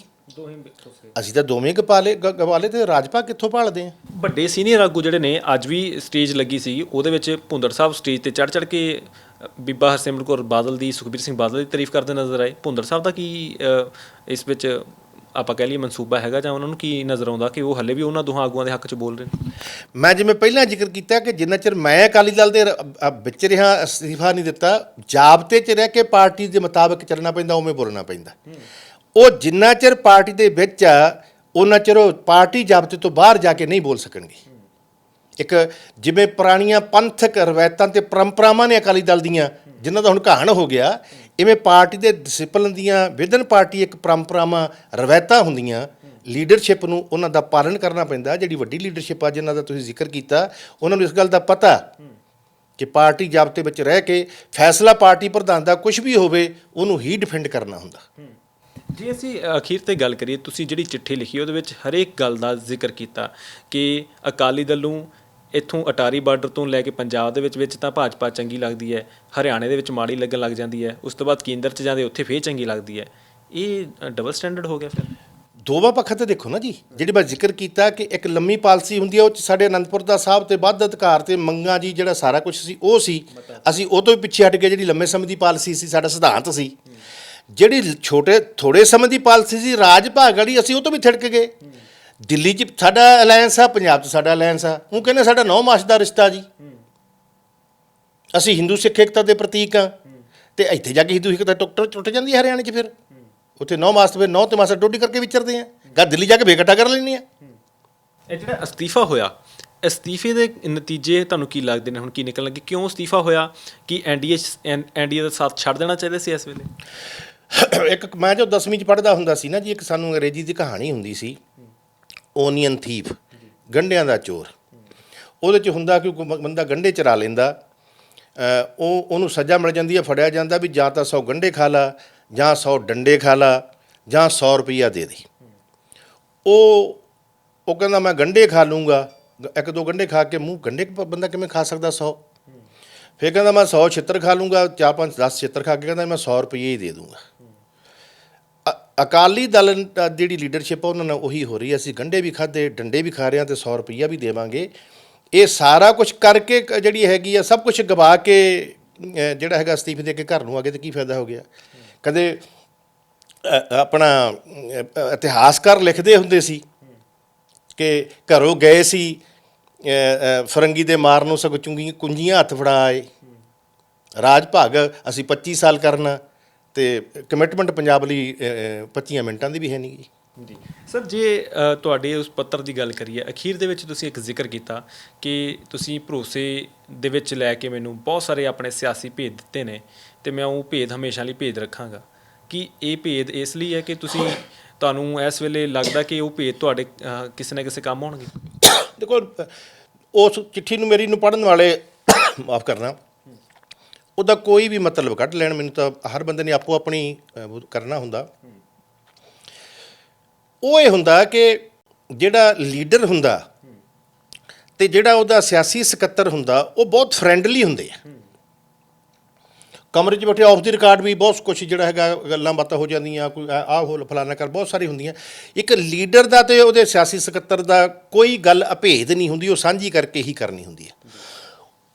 ਉਹਦੇ 'ਚ ਜਿਹੜੀਆਂ ਕੋਈ ਜਾਤੀ ਗੱਲਾਂ, ਹੁਣ ਮੈਂ ਹਮੇਸ਼ਾ ਇਸ ਗੱਲ ਦਾ ਧਾਰਨੀ ਆ, ਜਿਹੜੀ ਹੁਣ ਲੀਡਰ ਨਹੀਂ ਕਰ ਰਹੇ, ਕਿ ਰਾਜਨੀਤੀ ਦੀ ਹੋਲੀ ਗੁਲਾਲ ਨਾਲ ਖੇਡਣੀ ਚਾਹੀਦੀ ਆ, ਗੋਹਾ ਘੋਲ ਕੇ ਨਹੀਂ ਇੱਕ ਦੂਜੇ 'ਤੇ ਪਾਉਣਾ ਚਾਹੀਦਾ। ਤੁਸੀਂ ਉਹਨਾਂ ਦੀਆਂ ਪਾਲਿਸੀਆਂ ਨੂੰ ਜਿਹੜਾ ਹੈਗਾ ਕ੍ਰਿਟੀਸਾਈਜ਼ ਕਰੋ, ਕਿਸੇ ਵਿਅਕਤੀ ਨੂੰ, ਉਹਦੀ ਫੈਮਿਲੀ ਨੂੰ, ਜਾਂ ਨਿੱਜੀ ਤੌਰ 'ਤੇ ਉਹਨੂੰ ਇਹ ਕੁਝ ਨਹੀਂ ਕਰਨਾ ਚਾਹੀਦਾ। ਬਹੁਤ ਨੀਵੀਂ ਪੱਧਰ ਤੇ ਆ ਕੇ ਲੀਡਰ ਇੱਕ ਦੂਜੇ ਨੂੰ ਮਾੜਾ ਦਿਖਾ ਕੇ ਗਾਲਾਂ ਤੱਕ ਕੱਢਣ ਤੱਕ ਜਾਂਦੇ ਆ, ਵੀ ਆਪਦੇ ਆਪ ਨੂੰ ਉਹ ਅਗਲੇ ਨੂੰ ਨੀਵਾਂ ਦਿਖਾ ਕੇ ਬੇਇੱਜ਼ਤ ਕਰਕੇ ਭਾਸ਼ਾ ਦੇ ਵਿੱਚ ਮਾੜੀ ਭਾਸ਼ਾ ਵਰਤ ਕੇ ਆਪਦੇ ਆਪ ਨੂੰ ਵੱਡਾ ਦਿਖਾਉਣਾ। ਐ ਕੋਈ ਵੱਡਾ ਹੁੰਦਾ ਨਹੀਂ ਹੁੰਦਾ। ਵੱਡਾ ਲੋਕੀ ਜਿਹੜੇ ਸੇਵਾ ਕਰਕੇ ਕੰਮ ਕਰਕੇ ਛੋਟੀ ਲਕੀਰ ਨੂੰ ਵਟਾਇਆ ਨਹੀਂ ਜਾ ਸਕਦਾ ਹੁੰਦਾ, ਉਹਦੇ ਬਰਾਬਰ ਵੱਡੀ ਲਕੀਰ ਖਿੱਚਣੀ ਪੈਂਦੀ ਆ। ਸਿਆਣੇ ਲੋਕ ਐਂ ਕਰਦੇ ਹੁੰਦੇ ਆ। ਅਸਤੀਫੇ ਤੋਂ ਬਾਅਦ ਸੁਖਬੀਰ ਸਿੰਘ ਬਾਦਲ ਨੇ ਰਾਬਤਾ ਕੀਤਾ, ਕੋਈ ਦੁਬਾਰਾ ਬੁਲਾਉਣ ਦੀ ਕੋਸ਼ਿਸ਼ ਕੀਤੀ? ਕਿਉਂਕਿ ਤੁਸੀਂ ਜਿੱਦਾਂ ਜ਼ਿਕਰ ਕੀਤਾ ਪ੍ਰਕਾਸ਼ ਸਿੰਘ ਬਾਦਲ ਦਾ ਕਿ ਉਹ ਅਜਿਹੀ ਸ਼ਖਸੀਅਤ ਸੀ, ਅਜਿਹੇ ਇਨਸਾਨ ਨੇ ਕਿ ਜਦੋਂ ਉਹਨਾਂ ਨੂੰ ਲੱਗਦਾ ਕੋਈ ਆਪਣਾ ਰੁੱਸ ਗਿਆ ਤਾਂ ਉਹ ਘਰ ਚਲੇ ਜਾਂਦੇ ਸੀ ਮਨਾਉਣ। ਤੁਹਾਨੂੰ ਅਸਤੀਫਾ ਦੇਣ ਤੋਂ ਬਾਅਦ ਸੁਖਬੀਰ ਸਿੰਘ ਬਾਦਲ ਦੀ ਕੋਈ ਕਾਲ ਆਈ? ਮੈਂ ਇਹਦੇ 'ਚ ਇਹ ਗੱਲ ਕਹਿਣੀ ਚਾਹੁੰਦਾ ਕਿ ਆਪਾਂ ਪਿੰਡਾਂ 'ਚ ਖੁਸ਼ੀ ਦੇ ਫੰਕਸ਼ਨ ਕਰਦੇ ਹੁੰਦੇ ਆ ਪੁਰਾਣੇ ਸਮੇਂ ਤੋਂ। ਅੱਜ ਤੋਂ ਥੋੜ੍ਹੇ 25-30 ਸਾਲ ਪਹਿਲਾਂ ਦੀ ਗੱਲ ਹੈ। ਕਈ ਰਿਸ਼ਤੇਦਾਰ ਉਹ ਵਿਆਹ 'ਚ ਰੁੱਸ ਜਾਂਦੇ ਹੁੰਦੇ ਆ, ਮਗਰ ਨੂੰ ਝਾਕਦ ਜਾਂਦੇ ਹੁੰਦੇ ਵੀ ਮਨਾਉਣ ਵਾਲਾ ਕੋਈ ਆਉਂਦਾ ਕਿ ਨਹੀਂ ਆਉਂਦਾ। ਪਰਮਜੀਤ ਸਿੰਘ ਸਿੱਧਵਾਂ ਇਹੋ ਜਿਹੀ ਰਾਜਨੀਤੀ ਨਹੀਂ ਕਰਦਾ। ਉਹਨਾਂ ਨੂੰ ਮੇਰੇ ਸੁਭਾਅ ਦਾ ਪਤਾ ਵੀ ਜਿਹੜੀ ਗੱਲ ਕਹਿ ਗਿਆ ਨੇ ਮੁੜਨਾ ਨਹੀਂ, ਇਸ ਲਈ ਉਹਨਾਂ ਨੇ ਮੇਰੇ ਨਾਲ ਰਾਬਤਾ ਕਰਨਾ ਨਹੀਂ। ਜਾਣੀ ਕਿ ਹੁਣ ਤੁਸੀਂ ਪੱਕਾ ਪ੍ਰਣ ਕਰ ਲਿਆ ਵੀ ਹੁਣ ਅਕਾਲੀ ਦਲ 'ਚ ਵਾਪਸ ਨਹੀਂ? ਮੁੜੂ ਤਾਂ ਵਾ ਜੇ ਮੈਂ ਕੋਈ ਐਮਐਲਏ ਦੀ ਟਿਕਟ ਲੈਣੀ ਹੋਈ ਜਾਂ ਚੇਅਰਮੈਨ ਲੈਣੀ ਹੁੰਦੀ ਸੀ ਪਹਿਲਾਂ ਵੀ ਮੇਰੀ ਹੁਣ ਖੁੱਸ ਜੂਗੀ। ਮੈਂ ਤਾਂ ਫਕੀਰ ਆਦਮੀ ਆ। ਮੈਂ ਤਾਂ ਸੇਵਾ ਭਾਵਨਾ ਤੇ ਸ਼ੌਕ ਨਾਲ ਰਾਜਨੀਤੀ ਕਰਦਾ ਸੀ ਔਰ ਆਪਦੇ ਲੀਡਰਲੀ ਪੋਲਿਟਿਕਸ ਕਰਦਾ ਸੀ। ਤੁਹਾਨੂੰ ਹਿਰਖ ਹੈ, ਤੁਹਾਨੂੰ ਦਰਦ ਹੈ ਇਸ ਗੱਲ ਦਾ ਕਿ ਅਕਾਲੀ ਦਲ ਆਪਣੀਆਂ ਲੀਹਾਂ ਭੁੱਲ ਗਿਆ। ਤੁਹਾਨੂੰ ਕੀ ਲੱਗਦਾ ਹੈ ਇਸ ਵੇਲੇ ਕਿਹੜੇ ਕਦਮ ਚੱਕ ਲੈਣੇ ਚਾਹੀਦੇ ਜਿਨ੍ਹਾਂ ਨੂੰ ਅਪਣਾ ਕੇ ਹੁਣ ਵੀ ਅਕਾਲੀ ਦਲ ਆਪਣਾ ਰਿਵਾਈਵਲ ਕਰ ਸਕਦਾ, ਦੁਬਾਰਾ ਉਹਨਾਂ ਲੀਹਾਂ 'ਤੇ ਆ ਸਕਦਾ? ਦੇਖੋ, ਵੈਸੇ ਤਾਂ ਮੈਂ ਹੁਣ ਉਸ ਪਾਰਟੀ ਦਾ ਹਿੱਸਾ ਨਹੀਂ ਰਿਹਾ। ਮੈਨੂੰ ਉਸ ਪਾਰਟੀ ਦੀ ਲੀਡਰਸ਼ਿਪ ਨੂੰ ਸਲਾਹ ਦੇਣੀ ਮੇਰਾ ਫਰਜ਼ ਨਹੀਂ ਹੈ। ਇਹ ਤਾਂ ਉਸ ਪਾਰਟੀ ਦੀ ਲੀਡਰਸ਼ਿਪ ਨੇ ਫੈਸਲਾ ਕਰਨਾ ਜਿਹਦੇ ਵਿੱਚ ਹੁਣ ਮੈਂ ਨਹੀਂ ਹਾਂ। ਇਹ ਤਾਂ ਹੁਣ ਉਹਨਾਂ ਨੇ ਸੋਚਣਾ ਕਿ ਸਾਡਾ ਜਿਹੜਾ ਵਿਕਾਰ ਗਵਾਚ ਗਿਆ, ਅਸੀਂ ਲੋਕਾਂ 'ਚ ਕਿਵੇਂ ਜਾ ਸਕਦੇ ਹਾਂ, ਕਿਵੇਂ ਆਪਦੇ ਆਪ ਨੂੰ ਸਾਬਤ ਕਰ ਸਕਦੇ ਹਾਂ ਕਿ ਅਸੀਂ ਪੰਜਾਬ ਪੱਖੀ ਹਾਂ, ਅਸੀਂ ਪੰਥ ਪ੍ਰਸਤ ਹਾਂ ਜਾਂ ਅਸੀਂ ਲੋਕ ਪੱਖੀ ਹਾਂ। ਇਹ ਤਾਂ ਹੁਣ ਸੋਚਣਾ ਤੇ ਫੈਸਲਾ ਉਹਨਾਂ ਨੇ ਕਰਨਾ। ਮੇਰਾ ਹੁਣ ਉਹਨਾਂ ਨੂੰ ਸਲਾਹ ਦੇਣਾ ਮੇਰਾ ਹੁਣ ਕੋਈ ਡਿਊਟੀ ਜਾਂ ਮੇਰਾ ਫਰਜ਼ ਨਹੀਂ ਰਿਹਾ। ਆਖਿਰ ਤੇ ਤੁਹਾਨੂੰ ਇਹ ਪੁੱਛਣਾ ਚਾਹਾਂਗਾ ਕਿ ਪਰਮਜੀਤ ਸਿੰਘ ਸਿੱਧਵਾਂ ਉਹਨਾਂ ਪੰਜਾਬ ਹਤੈਸ਼ੀਆਂ ਦੇ ਨਾਲ ਆਉਣ ਵਾਲੇ ਦਿਨਾਂ 'ਚ ਜੁੜ ਸਕਦੇ ਨੇ ਜਿਹੜੇ ਪੰਥ ਦੀ ਗੱਲ ਕਰਦੇ ਨੇ, ਜਿਹੜੇ ਪੰਜਾਬ ਦੀ ਗੱਲ ਕਰਦੇ ਨੇ, ਜਿਹੜੇ SGPC ਨੂੰ ਕਿਤੇ ਨਾ ਕਿਤੇ ਸਿਆਸੀ ਚੰਗਲ 'ਚੋਂ ਬਚਾਉਣ ਦੀ ਕੋਸ਼ਿਸ਼ ਕਰ ਰਹੇ ਨੇ? ਤੁਹਾਨੂੰ ਕੀ ਲੱਗਦਾ ਕਿ ਆਉਣ ਵਾਲੇ ਦਿਨਾਂ 'ਚ ਹੋ ਸਕਦਾ ਕਿ ਪਰਮਜੀਤ ਸਿੰਘ ਸਿੱਧਵਾਂ ਉਹਨਾਂ ਦੇ ਨਾਲ ਖੜੇ ਆਉਣਗੇ? ਮੇਰੇ ਮਨ 'ਤੇ ਚਲੋ ਪਾਰਟੀ ਦੇ ਵਿੱਚ ਵੀ ਜਿਹੜਾ ਕੁਛ ਇਹਨਾਂ ਦਾ ਜ਼ਿਕਰ ਕੀਤਾ ਆਪਾਂ ਬਹੁਤ ਸਾਰੀਆਂ ਗੱਲਾਂ ਦਾ ਆਉਣ ਵਾਲੇ ਸਮੇਂ 'ਚ ਕਰਾਂਗੇ। ਸਿਆਸੀ ਜਿਹੜੇ ਨਾਲ ਸਿਆਸਤ ਨਾਲ ਸੰਬੰਧਿਤ ਨੇ ਜਾਂ ਪੰਜਾਬ ਨਾਲ ਸੰਬੰਧਿਤ ਨੇ, ਜਿਹੜੀਆਂ ਧਿਰਾਂ ਅਕਾਲੀ ਦਲ ਤੋਂ ਹੋਰ ਨੇ ਪੰਜਾਬ ਵਿੱਚ ਪਾਰਟੀਆਂ, ਚਾਹੇ ਪੰਜਾਬ ਸਰਕਾਰ ਆ, ਕਾਂਗਰਸ ਪਾਰਟੀ ਆ ਜਾਂ ਕੋਈ ਹੋਰ ਪਾਰਟੀਆਂ ਹੈਗੀਆਂ ਛੋਟੀਆਂ ਵੱਡੀਆਂ, ਮੇਰਾ ਉਹਨਾਂ ਦੀ ਜਿਹੜੀ ਹੈਗੀ ਆ ਕਾਰਨ ਜਿਹੜੀ ਹੈਗੀ ਨਾ ਉਹਨਾਂ ਦੀ ਕੰਮ ਕਰਨ ਦਾ ਢੰਗ, ਬੋਲਣ ਦਾ ਢੰਗ, ਸਭ ਕੁਝ ਕਰਨ ਦਾ, ਉਹਨਾਂ ਤੋਂ ਵੀ ਮੇਰੇ ਮਨ ਨੂੰ ਕਾਫੀ ਨਿਰਾਸ਼ਤਾ ਹੋਈ ਹੈ। ਵੋਟਾਂ ਵਾਸਤੇ ਪਾਰਟੀਆਂ ਲੜ ਰਹੀਆਂ, ਆਪਦੀ ਸ਼ਖਸੀਅਤ ਨੂੰ ਉਭਾਰਨ ਵਾਸਤੇ ਲੜ ਰਹੀਆਂ, ਦੂਜੇ ਨੂੰ ਛੋਟਾ ਦਿਖਾਉਣ ਵਾਸਤੇ ਲੜ ਰਹੀਆਂ। ਅੱਜ ਵੀ ਕਿਸਾਨੀ ਵਾਸਤੇ ਕੋਈ ਨਹੀਂ ਲੜਦਾ, ਨਹੀਂ ਤਾਂ ਆਪਦੀ ਹਉਮੈ ਆਪਣੀ ਚੌਧਰ 2022 ਦੀ ਇਲੈਕਸ਼ਨ 'ਚ ਵੋਟਾਂ ਨੂੰ ਇਕੱਠੇ ਕਰਨ ਦਾ ਸਭ ਤਿਆਗ ਕਰਕੇ ਅੱਜ ਕਿਸਾਨ ਦੀ, ਮਜ਼ਦੂਰ ਦੀ, ਇਹਦੇ ਨਾਲ ਸੰਬੰਧਿਤ ਪੰਜਾਬ ਦੀ ਪਿੱਠ 'ਤੇ ਖੜ੍ਹਨਾ ਚਾਹੀਦਾ। ਜੇ ਪੰਜਾਬ 'ਚੋਂ ਕਿਸਾਨੀ ਮਰ ਗਈ, ਸਮਝ ਲਓ ਦੇਸ਼ ਮਰ ਗਿਆ। ਮੈਂ ਉਹਨਾਂ ਦਾ ਜ਼ਿਕਰ ਕਰ ਰਿਹਾ ਸੀ, ਢੀਂਡਸਾ ਪਰਿਵਾਰ ਹੋ ਗਿਆ, ਰਣਜੀਤ ਸਿੰਘ ਬ੍ਰਹਮਪੁਰਾ ਹੋ ਗਏ, ਸੇਵਾ ਸਿੰਘ ਸੇਖਵਾਂ ਹੋ ਗਏ, ਕਿ ਉਹਨਾਂ ਦੇ ਨਾਲ ਸਿੱਧਵਾਂ ਦਿਖ ਸਕਦੇ ਨੇ ਆਉਣ ਵਾਲੇ ਦਿਨਾਂ 'ਚ? ਮੇਰਾ ਕੋਈ ਅਗਲਾ ਪ੍ਰੋਗਰਾਮ ਨਹੀਂ ਹੈ ਜੀ। ਮੈਂ ਪੰਜਾਬ ਪ੍ਰਸਤ ਹਾਂ, ਪੰਜਾਬੀ ਪ੍ਰਸਤ ਹਾਂ, ਲੋਕਾਂ ਦੀ ਜਿਹੜਾ ਹੈਗਾ ਸੇਵਾ ਨੂੰ ਸਮਰਪਿਤ ਹਾਂ। ਮੈਂ ਆਪਦੀ ਜ਼ਿੰਦਗੀ ਤੋਂ ਸੰਤੁਸ਼ਟ ਹਾਂ। ਮੇਰੀ ਉਮਰ 62 ਸਾਲ ਦੀ ਹੋ ਗਈ। ਪੰਜਾਬ ਦੇ ਮੁੱਖ ਮੰਤਰੀ ਨਾਲ ਕੰਮ ਕਰ ਲਿਆ, ਅਕਾਲੀ ਦਲ ਦੇ ਪ੍ਰਧਾਨ ਨਾਲ ਕੰਮ ਕਰ ਲਿਆ, ਆ ਨਿੱਕੇ ਮੋਟੇ ਅਹੁਦੇ ਲੈਣਾ, ਵਜ਼ੀਰੀ ਵਜ਼ੂਰੀ ਲੈਣੀ, MLA ਬਣਨਾ ਮੇਰਾ ਸ਼ੌਕ ਨਹੀਂ। ਮੈਂ ਕਦੇ ਮੰਗੇ ਹੀ ਨਹੀਂ ਹੈ, ਨਾ ਮੈਂ ਕਦੇ ਵਾਸਤੇ ਸਿਆਸਤ ਕੀਤੀ ਹੈ। ਤੋ ਕੋਈ ਵਿਅਕਤੀ ਵਿਸ਼ੇਸ਼ ਜਿਹੜਾ ਇਹਨਾਂ ਆਉਣ ਵਾਲੇ ਸਮੇਂ ਵਿੱਚ ਦਿਲੋਂ ਵੋਟਾਂ ਲਈ ਨਹੀਂ, ਜਿਹੜਾ ਦਿਲੋਂ ਤਨੋਂ ਮਨੋਂ ਪੰਜਾਬ ਲਈ, ਪੰਥ ਲਈ, ਪੰਜਾਬੀਆਂ ਲਈ, ਇੱਥੋਂ ਦੀ ਕਿਸਾਨੀ ਲਈ, ਮਜ਼ਦੂਰੀ ਲਈ, ਸਮੁੱਚੇ ਪੰਜਾਬੀਆਂ ਲਈ, NRI ਭਰਾਵਾਂ ਦੀ ਜਿਹੜੀ ਹੈਗੀ ਬਹੁਤ ਕੰਟਰੀਬਿਊਸ਼ਨ ਆ, ਉਹਨਾਂ ਦੇ ਮਸਲਿਆਂ ਨੂੰ ਹੱਲ ਕਰਨ ਲਈ ਜੋ ਸੱਚੇ ਦਿਲੋਂ ਤੁਰੂਗਾ ਵਿਅਕਤੀ, ਆਉਣ ਵਾਲੇ ਸਮੇਂ 'ਚ ਮੈਂ ਸੋਚੂੰਗਾ ਕਿ ਜਿੰਨਾ ਕਿ ਮੈਂ ਉਹਦੇ ਨਾਲ ਉਹਦੀ ਸਪੋਰਟ ਕਰ ਸਕਦਾ ਹੋਇਆ, ਉਹਦੀ ਮਦਦ ਕਰ ਸਕਦਾ ਹੋਇਆ, ਕੋਈ ਚੱਲ ਸਕਦਾ, ਜ਼ਰੂਰ ਮੈਂ ਕਰੂੰਗਾ। ਬਾਕੀ ਦੀ ਜ਼ਿੰਦਗੀ ਜਿਹੜੀ ਹੈਗੀ ਆ ਉਹ ਸੇਵਾ ਲਈ, ਪੰਜਾਬ ਲਈ ਲਾਵਾਂਗੇ, ਬਿਨਾਂ ਕਿਸੇ ਸਵਾਰਥ ਤੋਂ। ਨਾ ਐਮਐਲਏ ਐਮਪੀ ਬਣਨ ਵਾਸਤੇ ਪਹਿਲਾਂ ਕੰਮ ਕਰਦੇ ਸੀ, ਗਾਂ ਤਾਂ ਕਰਨੇ ਕੀ ਆ। ਜੀ ਸੋ ਸਨ ਪਰਮਜੀਤ ਸਿੰਘ ਸਿੱਧਵਾਂ ਸਾਫ਼ ਤੌਰ ਤੇ ਕਹਿੰਦੇ ਨੇ ਕਿ ਅਕਾਲੀ ਦਲ ਜਿਨ੍ਹਾਂ ਲੀਹਾਂ ਦੇ ਨਾਲ ਬਣਿਆ ਸੀਗਾ, ਜਿਨ੍ਹਾਂ ਕਾਰਨਾਂ ਦੇ ਨਾਲ ਬਣਿਆ ਸੀ, ਜਿਹੜੇ ਏਜੰਡੇ ਲੈ ਕੇ ਤੁਰਿਆ ਸੀ, ਅੱਜ ਉਸ ਤੋਂ ਕੋਹਾਂ ਦੂਰ ਹੈ। ਇਸੇ ਕਰਕੇ ਉਹਨਾਂ ਦਾ ਜ਼ਮੀਰ ਆਗਿਆ ਨਹੀਂ ਦਿੰਦਾ ਕਿ ਹੁਣ ਉਸ ਅਕਾਲੀ ਦਲ ਵਿੱਚ ਰਿਹਾ ਜਾਵੇ, ਜਿਹੜਾ ਅਕਾਲੀ ਦਲ ਹੁਣ ਸਿਰਫ ਤੇ ਸਿਰਫ ਵੋਟਾਂ ਦੀ ਰਾਜਨੀਤੀ ਕਰ ਰਿਹਾ। ਉਹਨਾਂ ਦੇ ਲਈ ਨਿੱਜ ਪਹਿਲਾਂ ਹੋ ਗਿਆ, ਪੰਥ ਵੀ ਪਹਿਲਾਂ ਨਹੀਂ ਹੈਗਾ, ਪੰਜਾਬ ਵੀ ਪਹਿਲਾਂ ਨਹੀਂ ਹੈਗਾ, ਤੇ ਕਿਸਾਨੀ ਦੇ ਉੱਪਰ ਜਿਹੜੇ ਫੈਸਲੇ ਲਏ ਗਏ ਨੇ ਉਹ ਵੀ ਕਿਤੇ ਨਾ ਕਿਤੇ ਸਾਫ਼ ਦੱਸ ਰਹੇ ਨੇ ਕਿ ਹੁਣ ਨਿੱਜ ਪਹਿਲਾਂ ਆ, ਨਾ ਕਿਸਾਨੀ ਪਹਿਲਾਂ, ਨਾ ਪੰਥ ਪਹਿਲਾਂ, ਨਾ ਪੰਜਾਬ ਪਹਿਲਾਂ।